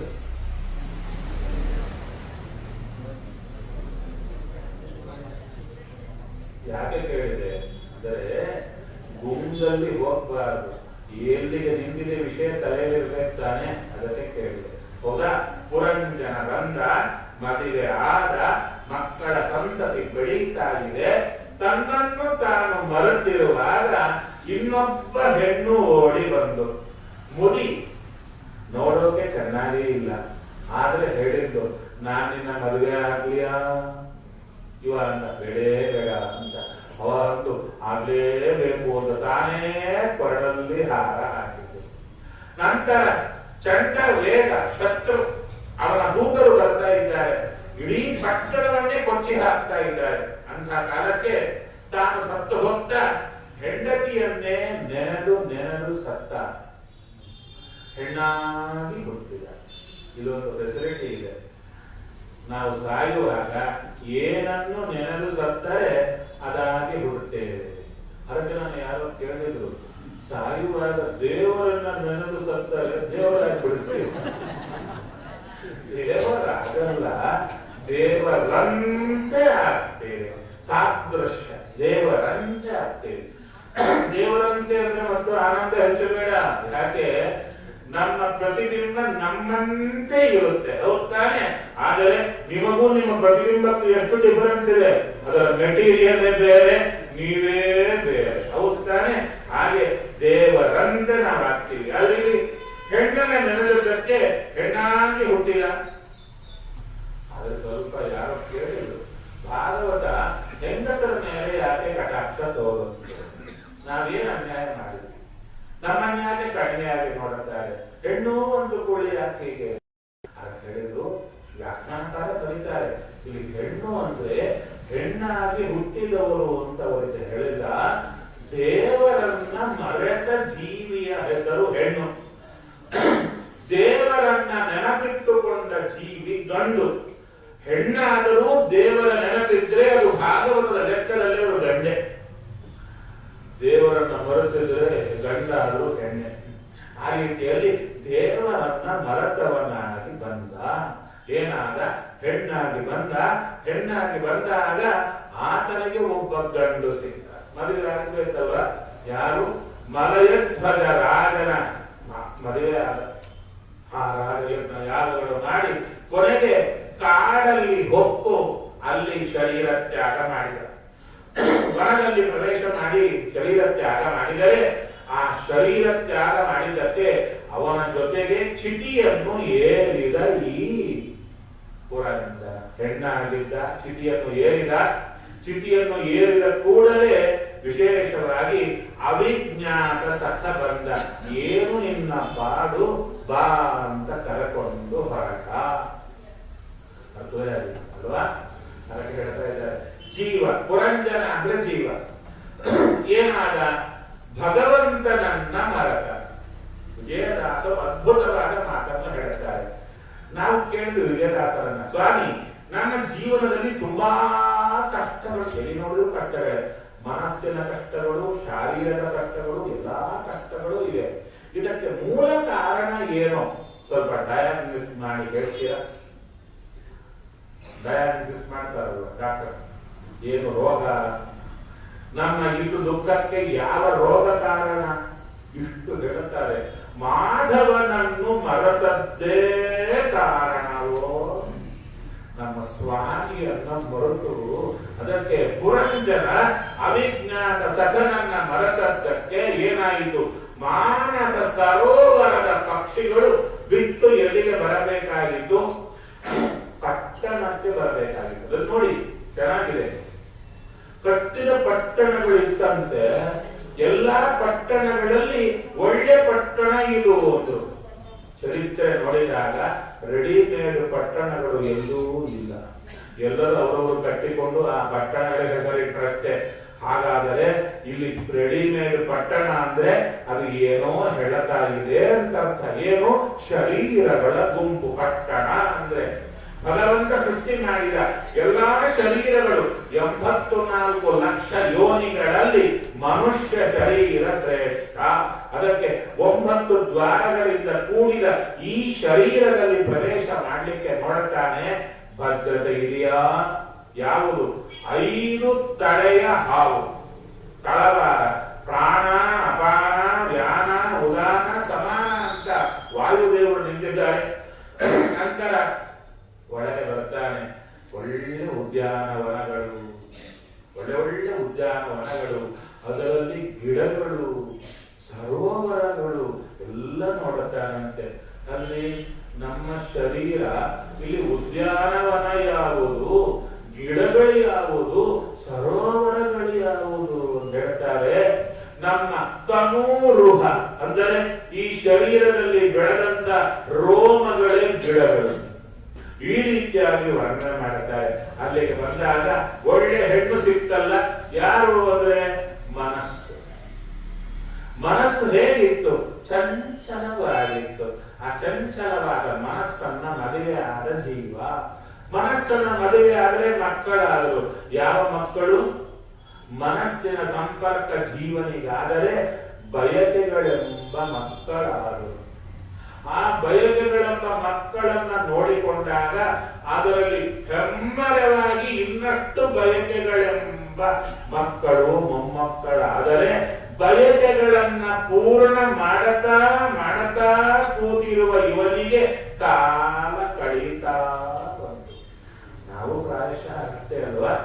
ಶುರುವಾದದ್ದೇ ಒಂದು ಬಯಕೆ. ಏನು? ಹುಟ್ಟಿದ ಕೂಡಲೇ ಏನು ಒಳ್ಳೆ ಸ್ಕೂಲಲ್ಲಿ ಸೇರಬೇಕು. ಆ ಬಯಕೆಯಿಂದ ಏನು, ನಂಗೆ ರ್ಯಾಂಕ್ ಬರಬೇಕು. ಆ ರ್ಯಾಂಕ್ ಬಂದ ಮೇಲೆ ಒಳ್ಳೇದೇನು, ಒಳ್ಳೆ ಎಜುಕೇಶನ್ ಆಗಬೇಕು ಎಂಬ ಬಯಕೆ. ಅದು ದೇವ ಇನ್ನೊಂದು ಬರುತ್ತೆ. ಅದು ಬಂದ ಕೂಡಲೇ ಹಗಲು ರಾತ್ರಿ ತಂದೆ ತಾಯಿ ಉಪದೇಶ. ದೇವರ ಹತ್ರ ಬಂದ್ರೆ ಈಗ ಬೇಡ ಮಗು, ನಿಂದೆಲ್ಲ ಮುಗಿದ ಮೇಲೆ ಯಾವಾಗ 60 ವರ್ಷಕ್ಕೆ ಹೊರಗೆ ಹಾಕ್ತಾರಲ್ಲ ಅವಾಗ ದೇವರು ಅನ್ನಬಹುದು, ಬಜೆಟ್ ಅನ್ನಬೇಡ ಅಂತ ಉಪದೇಶ ಇರುತ್ತೆ. ಹಾಗೆ ಓದುವ ಕಾಲಕ್ಕೆ ಓದಬೇಕು, ಉದ್ಯೋಗ ಮಾಡೋ ಕಾಲಕ್ಕೆ ಉದ್ಯೋಗ ಮಾಡಬೇಕು. ನಂತರ 2 ಕಣ್ಣು ಸರಿ ಕಾಣಿಸಲ್ಲ, ಕೈಕಾಲು ಸರಿಗಿರಲ್ಲ, 10 ಒಂದು ಹಾಕುವ ಕಡೆ 1000 ಹಾಕ್ತಾನೆ. ಅದಕ್ಕೆ ಕಂಪನಿಯವರು ಹೇಳ್ತಾರೆ ಪ್ಲೀಸ್ ಗೆಟ್ ಲಾಸ್ಟ್ ಅಂತ ಅನ್ನೋದೇ, ಹೋಗಿ ಬನ್ನಿ ಅಂತ ಹೊರಗೆ ಹಾಕ್ತಾರೆ. ಅದೇ ತಾನೇ ರಿಟೈರ್ಮೆಂಟ್ ಅಂದ್ರೆ. ಆವಾಗ ಶಾಸ್ತ್ರ ಇಡೋದು ಏನ್ ಅರ್ಥ ಆಗುತ್ತೆ, 1ಕ್ಕೆ 4 ಕಾಣಿಸ್ತಾ ಇರುತ್ತೆ. ಹೌದಲ್ಲ? ಇಲ್ಲಿ ಆ ಕಾಲಕ್ಕಾದ್ರೂ ಶಾಸ್ತ್ರಾಭ್ಯಾಸ ಮಾಡುವವರಿಗೆ ನಮಸ್ಕಾರ ಮಾಡುತ್ತೇನೆ. ಹೌದು, ಬೇರೆ ಹರಟೆಗೆ ಹೋಗದೆ ಶಾಸ್ತ್ರಾಭ್ಯಾಸ ಮಾಡ್ತಾ ಇದ್ದಾರೆ ಮೈಸೂರಲ್ಲಿ, ಅಂತವರಿಗೆಲ್ಲ ಒಳ್ಳೆ ಹಾಗೆಯನ್ನು ಹಾಕೊಟ್ಟಿದ್ದಾರೆ. ಆದರೆ ವಿಶೇಷವಾಗಿ ಆ ಸಾಧನ ಆಗದೆ ನಾವು ಬರಬೇಕು ಅಂತ ಹೇಳ್ತಾ ಇದ್ದಾರೆ. ಇವ ಬಯಕೆಗಳನ್ನ ಪೂರ್ಣ ಮಾಡಲಿಕ್ಕೆ ಪ್ರಯತ್ನ ಮಾಡಿ ಮಾಡಿ ಮಾಡಿ ಕೊನೆಗೆ ಮುದಿ ಹೆಣ್ಣು ಬಂತು. ಯಾವುದು ಮುದಿತನ ನಮಗೆ ಬೇಡದ್ದು. ಕಂಪಲ್ಸರಿ ಮದುವೆ ಆಗಲೇಬೇಕು ಅಲ್ವಾ? ಮುದಿತನ ಬೇಡ ಅಂತ ಅದನ್ನು ತಪ್ಪಿಸಿಕೊಂಡ ಗಂಟೆ ಯಾರಿದ್ದಾರೆ? ಯಾರು ಇಲ್ಲ. ಮುದಿತನ ತಾನಾಗಿ ಬರ್ತಾ ಇದೆ. ಆ ಮುದಿತನ ಬಂದ ಮೇಲೆ ಚಂಡವೇಗ ಯಮಧರ್ಮರಾಜರ ದೂತರು ಬಂದು ಈ ಪಟ್ಟಣವನ್ನ ಕೊಚ್ಚಿ ಹಾಕಿದಾಗ ಈ ಜೀವ ಶರೀರ ತ್ಯಾಗ ಮಾಡತಾ ಏನನ್ನ ನೆನೆದು ಬಿಟ್ಟ? ಹೆಂಡತಿಯನ್ನು ನೆನೆದು ಪ್ರಾಣ ಬಿಟ್ಟ. ಹೆಂಡತಿ ಯಾವುದು? ಮನಸ್ಸು. ಮನಸ್ಸಿನ ಬಯಕೆಗಳನ್ನೇ ನೆನೆದು ನೆನೆದು ಪ್ರಾಣ ಬಿಟ್ಟ. ಪ್ರಾಣ ಬಿಡೋ ಕಾಲಕ್ಕೆ ಬಿಡ್ತೀವಂತ ಮೊದಲೇ ಆದ್ರೆ ಹಾಗೂ ಆ ಸಡನ್ ಆಗಿ ಹೋಗುತ್ತಲ್ಲ, ಹೋಗೋ ಕಾಲಕ್ಕೆ ಹಾಕಿರ್ತಾನೆ ಯಾವುದಕ್ಕೋ ಅಲ್ವಾ? ಅಪ್ಲಿಕೇಶನ್ ಸ್ಯಾಂಕ್ಷನ್ ಆಗುತ್ತೆ ಅಂತ ನೈಟ್ ಮೆಸೇಜ್ ಬಂದಿರುತ್ತೆ. ಬಂದಾಗ ಬೆಳಿಗ್ಗೆ ಈ ಅಪ್ಲಿಕೇಶನ್ ಬಂದಿರುತ್ತೆ, ನೀ ಬಾ ಇನ್ನ ಸಾಕು, ನಿನ್ನ ಅಪ್ಲಿಕೇಶನ್ ಜಾಸ್ತಿ ಆಯಿತು, ಮೇಲೆ ನಿನಗೆ ಸೀಟ್ ರೆಡಿ ಆಗಿದೆ, ಬೇಗ ಬಾ ಅಂತ ಫೋನ್ ಕಾಲ್ ಬಂದು ಕೂಡ ಟೆನ್ಷನ್ ಶುರು ಆಗುತ್ತೆ. ಈ ಅಪ್ಲಿಕೇಶನ್ ಹೇಗೆ ಮೊಮ್ಮಗನ ಮುಂಜಿನಾಳೆ ಬೆಳಿಗ್ಗೆ ಇಟ್ಕೊಂಡಿದ್ದೇನೆ, ಆಚಾರ ಬರ್ತಾರೆ, ನನ್ನ ಕರ್ಕೊಂಡು ಹೋದ್ರೆ ಮುಂಜಿ ನಿಂತು ಹೋಗುತ್ತೆ. ಇನ್ನು ಹೇಳ್ತಾರೆ ಮಗನ ಮುಂಜಿ ಅಂತ ಕೇಳಿದರೆ ಕೇಳತಾರೆ ನಯ ಯಮದೂತರು, ಸೆಳೆಕೊಂಡು ಹೋಗ್ತಾರೆ. ಅಲ್ಲ ನನ್ನ ಮೊಮ್ಮಗ ಏನಿಲ್ಲ, ಎಲ್ಲ ಚೆನ್ನಾಗಿರ್ತಾರೆ, ನಾನು ಹೋದರೆ ಹೇಗಿರ್ತಾರೋ ಇನ್ನಷ್ಟು ಚೆನ್ನಾಗಿರ್ತಾರೆ, ಹೇಗಲ್ಲ ಹೋಗ್ತಾನೆ. ನಮ್ಮ ಬದುಕಿದಷ್ಟು ಕಾಲ ಒಂದೇ ಇರುತ್ತೆ, ನಾನು ಹೋದ್ರೆ ನಮ್ಮವ್ರು ಹೇಗಿರ್ತಾರೋ ಅಂತ ಹೋಗಿ ನೋಡಿದ್ರೆ ಗೊತ್ತಾರೆ. ನಮ್ಮವ್ರು ಹೋದ ಮೇಲೆ ನಾವು ಚೆನ್ನಾಗಿಲ್ವಾ? ನಾವು ಹೋದ ಮೇಲೂ ನಮ್ಮವರು ಇನ್ನ ಚೆನ್ನಾಗಿರ್ತಾರೆ. ಹೌದಾನೆ? ಆದ್ದರಿಂದ ಬದುಕಿದಷ್ಟು ಕಾಲ ನನ್ನಿಂದಾಗೇ ಚೆನ್ನಾಗಿದ್ದಾರೆ ಎಂಬ ಭ್ರಾಂತಿ ಬಿಟ್ಟು ಬದುಕಿದರೆ ನಾವು ಸಾಧನೆ ಮಾಡಿದವರಾಗ್ತೇವೆ. ನಂತರ ಪ್ರಾಣತ್ಯಾಗ ಮಾಡುವಾಗ ಮನಸ್ಸಿನ ಬಯಕೆಗಳನ್ನ ಬಯಸಿ ಬಯಸಿ ಬಿಟ್ಟದ್ದಕ್ಕೆ ಹೆಣ್ಣಾದ, ಅಂದ್ರೆ ಮನಸ್ಸಿನ ಬಯಕೆಗಳಿಗೆ ತುತ್ತಾದವನಾಗಿ ಹುಟ್ಟಿದಾಗ ಮಲಯಧ್ವಜರಾದ ಗಂಡಾಗಿ ಸಿಕ್ಕ. ಮಲಯಧ್ವಜರಾದ ಅಂದ್ರೆ ಮಲಯ ಅಂದ್ರೆ ವಾಯುದೇವರು, ವಾಯುದೇವರ ಶರಣಾಗತನಾದ ಬುದ್ಧಿ ಗಂಡ. ಅಂದರೆ ಬುದ್ಧಿಯನ್ನ ಜೀವ ಹಿಡಿದ. ಬುದ್ಧಿ ಏನು ಮಾಡಿತ್ತು? ಭಗವಂತನ ಚಿಂತನೆ ಮಾಡಿ ಕಾಡಲ್ಲಿ ಹೋಗಿದ ಮಲಯಧ್ವಜರಾದ. ಕಾಡು ಅಂದ್ರೆ ಯಾವುದು ಅಂತ ಹೇಳ್ತಾರೆ. ನಮ್ಮ ಶರೀರದಲ್ಲಿ ನಾಡಿಗಳಿವೆ. ಎಷ್ಟು ನಾಡಿಗಳಿವೆ? 72,000 ನಾಡಿಗಳಿವೆ. ಅದು ಪ್ರಧಾನ ನಾಡಿಗಳು. ಆ ನಾಡಿಗಳಿಂದ ಹುಟ್ಟಿದ ಅವಾಂತರ ನಾಡಿಗಳೆಷ್ಟು ಅಂದ್ರೆ 1000 ಇವೆ. ಇಷ್ಟು ಹೇಳುತ್ತಾರೆ. ಆ ನಾಡಿಗಳನ್ನ ಒಂದಕ್ಕೊಂದು ಸೇರಿಸ್ತಾ ಹೋದರೆ ಇಡೀ ಭೂಮಂಡಲಕ್ಕೆ 3 ಸುತ್ತು ಹಾಕಬಹುದಂತೆ. ಅಷ್ಟುದ್ದ ಇರುತ್ತೆ. ಅಷ್ಟುದ್ದ ಕೇಬಲ್ ಅದನ್ನ ಮಡಚಿ ಇಷ್ಟು ಚಿಕ್ಕ ಜಾಗದಲ್ಲಿ ಇಟ್ರೆ ಹೇಗಿರುತ್ತೆ? ದೊಡ್ಡ ಕಾಡೆ. ಹೋಗ್ತಾನೆ ನಾಡಿಗಳ ಕಾಡು. ಈ ನಾಡಿಗಳ ಕಾಡಲ್ಲಿ ಹೋಗಿ ಸತ್ತ.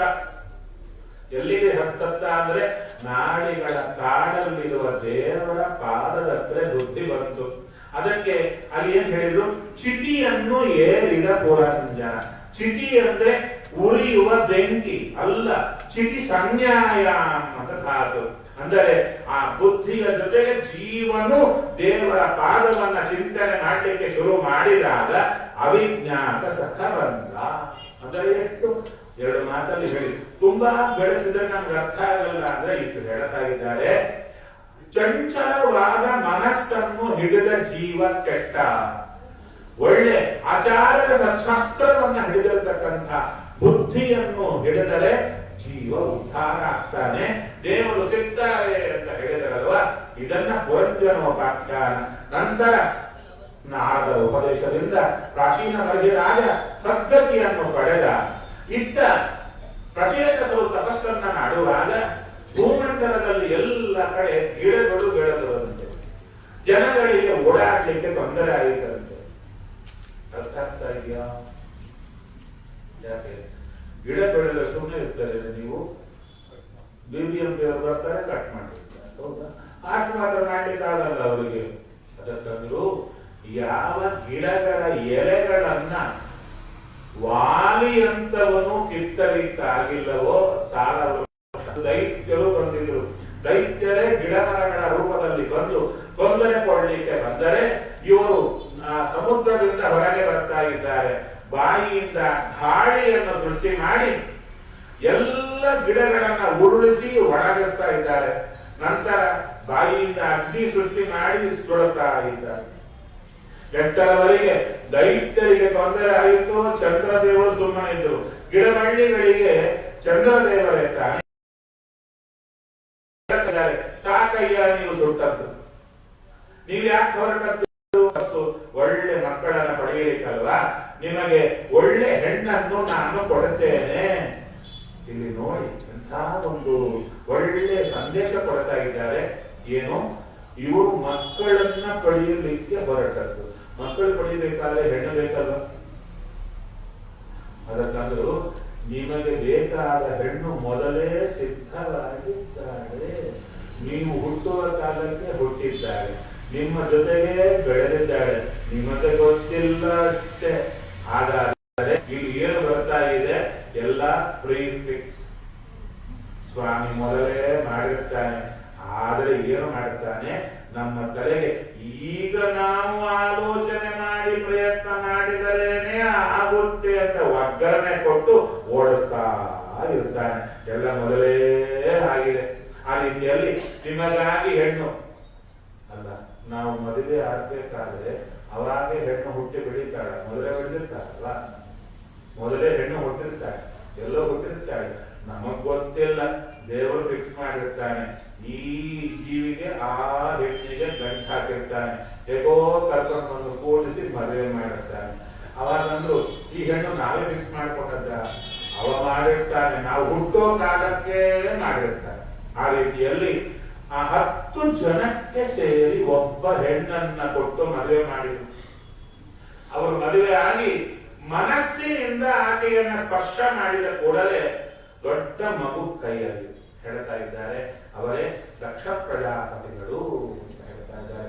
ಅಂತಹ ದಕ್ಷ ಪ್ರಜಾಪತಿಗಳೇ ಮಗುವಾಗಿ ಬಂದ ಮೇಲೆ ಅವರಿಂದಲೇ ಇಡೀ ಜಗತ್ತು ಪೂರ್ಣ ಆಯಿತು ಅಂತ ಹೇಳಿದಲ್ಲಿಗೆ ಚತುರ್ಥ ಸಂಘ ಪೂರ್ಣ ಆಗ್ತಾ ಇದೆ. ಚೂರು ಮಾತ್ರ ಹೇಳಿದೆ ನಾನು, ಹೆಚ್ಚಿಗೆ ನನಗೆ ಹೇಳಲಿಕ್ಕಾಗಿಲ್ಲ. ಯಾಕೆ? ಸಮಯ ಇಲ್ಲ. ಅಷ್ಟಕ್ಕೂ ತುಂಬಾ ಸಮಯ ಕೊಟ್ಟಿದ್ದಾರೆ, ಜಾಸ್ತಿ ಸಮಯವೇ ನನಗೆ ಕೊಟ್ಟಿದ್ದಾರೆ. ಆದರೆ ವಿಸ್ತಾರವಾದಂತಹ ಅನೇಕ ರಹಸ್ಯಗಳು ಕೂತಿವೆ, ಅದನ್ನ ಅಲ್ಲಲ್ಲಿ ಮುಟ್ಟಿ ತಿಳಿಸಿದೆ. ಇದರಲ್ಲಿ ಪ್ರಧಾನವಾದ ಇನ್ನೊಂದ್ಸಲ ನೋಡಿದೆ,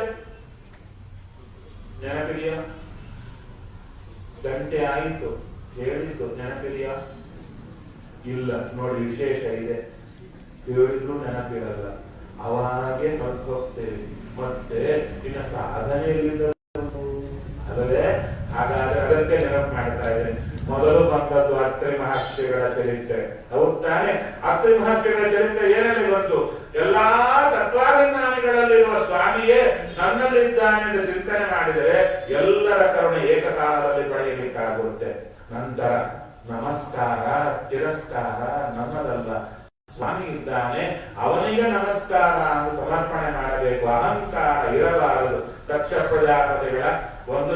ಧ್ವಂಸಘಟ್ಟದಿಂದ ಧ್ರುವರಾಜರ ಚಿಂತನೆಯಿಂದ ಸ್ವಾಮಿ ಸಿಕ್ಕರು. ಬೇಡ ಬೇಕಾಗಿದ್ದು ಬೇಡಬೇಕು ಅಷ್ಟೇ ಅಲ್ಲ, ಒಳ್ಳೆ ಪ್ರಮೇಯ. ಒಳಗೆ ಸ್ವಾಮಿಯನ್ನು ಕಾಣದೆ ಹೊರಗೆ ಕಂಡರೆ ಪ್ರಯೋಜನವಿಲ್ಲ ಎಂಬುದನ್ನು ಚೆನ್ನಾಗಿ ತೋರಿಕೊಟ್ಟು ನಂತರ ವಿಶೇಷವಾಗಿರತಕ್ಕಂಥ ಪುರಂಜನೋಪಾಖ್ಯಾನ, ನಂತರ ವೇಮನ ಚರಿತ್ರೆಯನ್ನು ಮಧ್ಯದಲ್ಲಿ ಹೇಳಿದ್ರು. ಏನು, ನಾನೇ ದೇವರು ಅಂದವರಿಗೆ ದುರ್ಗತಿ ಇದ್ದೇ ಇದೆ ಎಂಬುದನ್ನು ಭಾಗವತದಲ್ಲಿ ತೋರಿ ನಂತರ ಬಂದಿರತಕ್ಕಂಥ ವಿಶೇಷವಾದ ಋತುಚಕ್ರವರ್ತಿಗಳ ಸ್ಮರಣೆ ಕೊಟ್ಟು ಅವರ ಮೂಲಕ ಏನಾಯಿತು, ಸ್ತೋತ್ರ ದೇವರಿಗೆ ನನಗಲ್ಲ ಎಂಬುದನ್ನು ತೋರಿಕೊಟ್ಟು ನಂತರ ವಿಶೇಷವಾಗಿರತಕ್ಕಂಥ ಪುರಂಜನೋಪಾಖ್ಯಾನದಲ್ಲಿ ಬುದ್ಧಿಯನ್ನ, ನಿಶ್ಚಯ ಜ್ಞಾನದಿಂದ ಕೂಡಿದ ಬುದ್ಧಿಯಿಂದ ಭಗವಂತನನ್ನು ಪಡೆಯಲಿಕ್ಕೆ ಸಾಧ್ಯ ಅಂತ ಇಷ್ಟೆಲ್ಲ ಹೇಳಿ ಕೊನೆಗೆ ನನ್ನ ಹೇಳ್ತಾರೆ ಏನದು, ಒಬ್ಬ ಸ್ವಾಮಿ ನಮ್ಮ ಹೃದಯದಲ್ಲಿ ನಿಂತು ಅವನೇ ಭಾಗವತ ಬರೆಸಿದವ, ಅವನೇ ಭಾಗವತ ಹೇಳಿಸುವವ, ಭಾಗವತದಲ್ಲಿ ಬಂದ ಸಕಲ ಸಜ್ಜನರ ಒಳಗಿದ್ದು ಅವರ ಕಾರ್ಯ ಮಾಡಿಸಿದವ ಯಾರೂ ಅಲ್ಲ, ಅವರ ಬಿಂಬ ಅವನೇ ನನ್ನ ಸ್ವಾಮಿ ಅಂತ ಚಿಂತನೆ ಮಾಡಿದರೆ ಭಾಗವತ ಪೂರ್ಣ ಆಗುತ್ತೆ. ಇಂಥ ವಿಶೇಷವಾದ ಭಾಗವತವನ್ನ ಒಂದು ದಿನದಲ್ಲಿ ಕೇಳುವುದು ಅನ್ನೋದು ಅಪರೂಪದ ವಿಷಯ. ಅಂತ ಕಾರ್ಯವನ್ನ ಪದೇ ಪದೇ ಮಾಡತಕ್ಕಂಥ ಇಲ್ಲಿಯ ಸಮಿತಿಯವರು ವಿಶೇಷವಾಗಿ ಜ್ಞಾನ ಕಾರ್ಯಕ್ಕಾಗಿಯೇ ಈ ವಿಶೇಷ ಸಂವಿಧಾನವನ್ನ ಬಳಸಿ ಜನಕ್ಕೆ ಉಪಕಾರ ಮಾಡುತ್ತಾ ಇದ್ದಾರೆ. ಅವರಿಗೆಲ್ಲ ರಾಘವೇಂದ್ರ ಸ್ವಾಮಿಗಳ ಅಂತರ್ಯಾಮಿ ಆ ರಾಮಚಂದ್ರ ವಿಶೇಷ ಶಕ್ತಿ, ಭಕ್ತಿ, ಆದ ಮೇಲೆ ಸಂಪತ್ತು, ಜನರ ಸಹಕಾರ, ಹುರುಪು ಕೊಟ್ಟು ಅವರ ರಕ್ಷಣೆ ಮಾಡಲಿ. ಹಾಗೆ ಅವರಿಗೆ ಸಹಕಾರ ಕೊಡತಕ್ಕಂಥ ನಿಮ್ಮೆಲ್ಲರಿಗೂ ಭಗವಂತ ಜ್ಞಾನ, ಭಕ್ತಿ, ವೈರಾಗ್ಯ, ಸಾತ್ವಿಕ ಸಂಪತ್ತು, ಹಾಗೆ ಕೇಳಿದ್ದನ್ನ ಅನುಷ್ಠಾನಕ್ಕಿರುವ ಸೌಭಾಗ್ಯ ನಿಮಗೆಲ್ಲರಿಗೂ ಕೊಡಲಿ, ನನಗೂ ಪಾಲಿಸಲಿ ಅಂತ ಪ್ರಾರ್ಥನೆ ಮಾಡುತ್ತೇನೆ. 2 ವಾಕ್ಕುಸುಮಗಳನ್ನ ನನ್ನ ಗುರುಗಳಾಗಿರತಕ್ಕಂಥ ಅದಮಾರು ಶ್ರೀಪಾದಂಗಳವರು ಅವರು ನನಗೆ ಅಧ್ಯಯನ ವಿಶೇಷವಾಗಿ ಮಾಡಿಸಿದ್ದಾರೆ. ಅವರ ಅಂತರ್ಯಾಮಿ ಭಗವಂತ ಚತುರ್ಭುಜ ಕಾಲಿಯ ಮತನ ಗೋಪಾಲ ಕೃಷ್ಣನ ಪದಾರ್ಥಕ್ಕೆ ಅರ್ಪಣೆ ಮಾಡುತ್ತಾ ಇದ್ದೇನೆ. ಶ್ರೀಕೃಷ್ಣಾರ್ಪಣಮಸ್ತು. ಭಾಗವತದ 4ನೇ ಸ್ಕಂದವನ್ನ ಬಹಳ ಅತ್ಯುತ್ತಮವಾಗಿ ನಿರೂಪಣೆ ಮಾಡಿದಂತಹ ಪ್ರತಿಶಾಸ್ತ್ರ ಸಂಪನ್ನರು ಕನ್ನೂರು ಶ್ರೀನಿವಾಸಾಚಾರ್ಯರಿಗೆ ನಮ್ಮ ಗುರುನಾಥ ಅಸೋಸಿಯೇಷನ್ ಪರವಾಗಿ, ಶ್ರೋತೃಗಳ ಪರವಾಗಿ ಅವರಿಗೆ ಧನ್ಯವಾದಗಳು. ಈ 4ನೇ ಸ್ಕಂದದ ಪ್ರಯೋಜನಗಳಾದಂಥ ಶ್ರೀಮತಿ ಮಹಾಲಕ್ಷ್ಮ ಅವರು ಅವರ ಪರವಾಗಿ ನಮ್ಮ ದೀಪು ಆಚಾರ್ಯರು ಮತ್ತು ಗುರುನಾಥ ಅಸೋಸಿಯೇಷನ್ನಿಂದ ಅವರಿಗೆ ಫಲ ಸಮರ್ಪಣೆ ಮಾಡ್ತಾರೆ.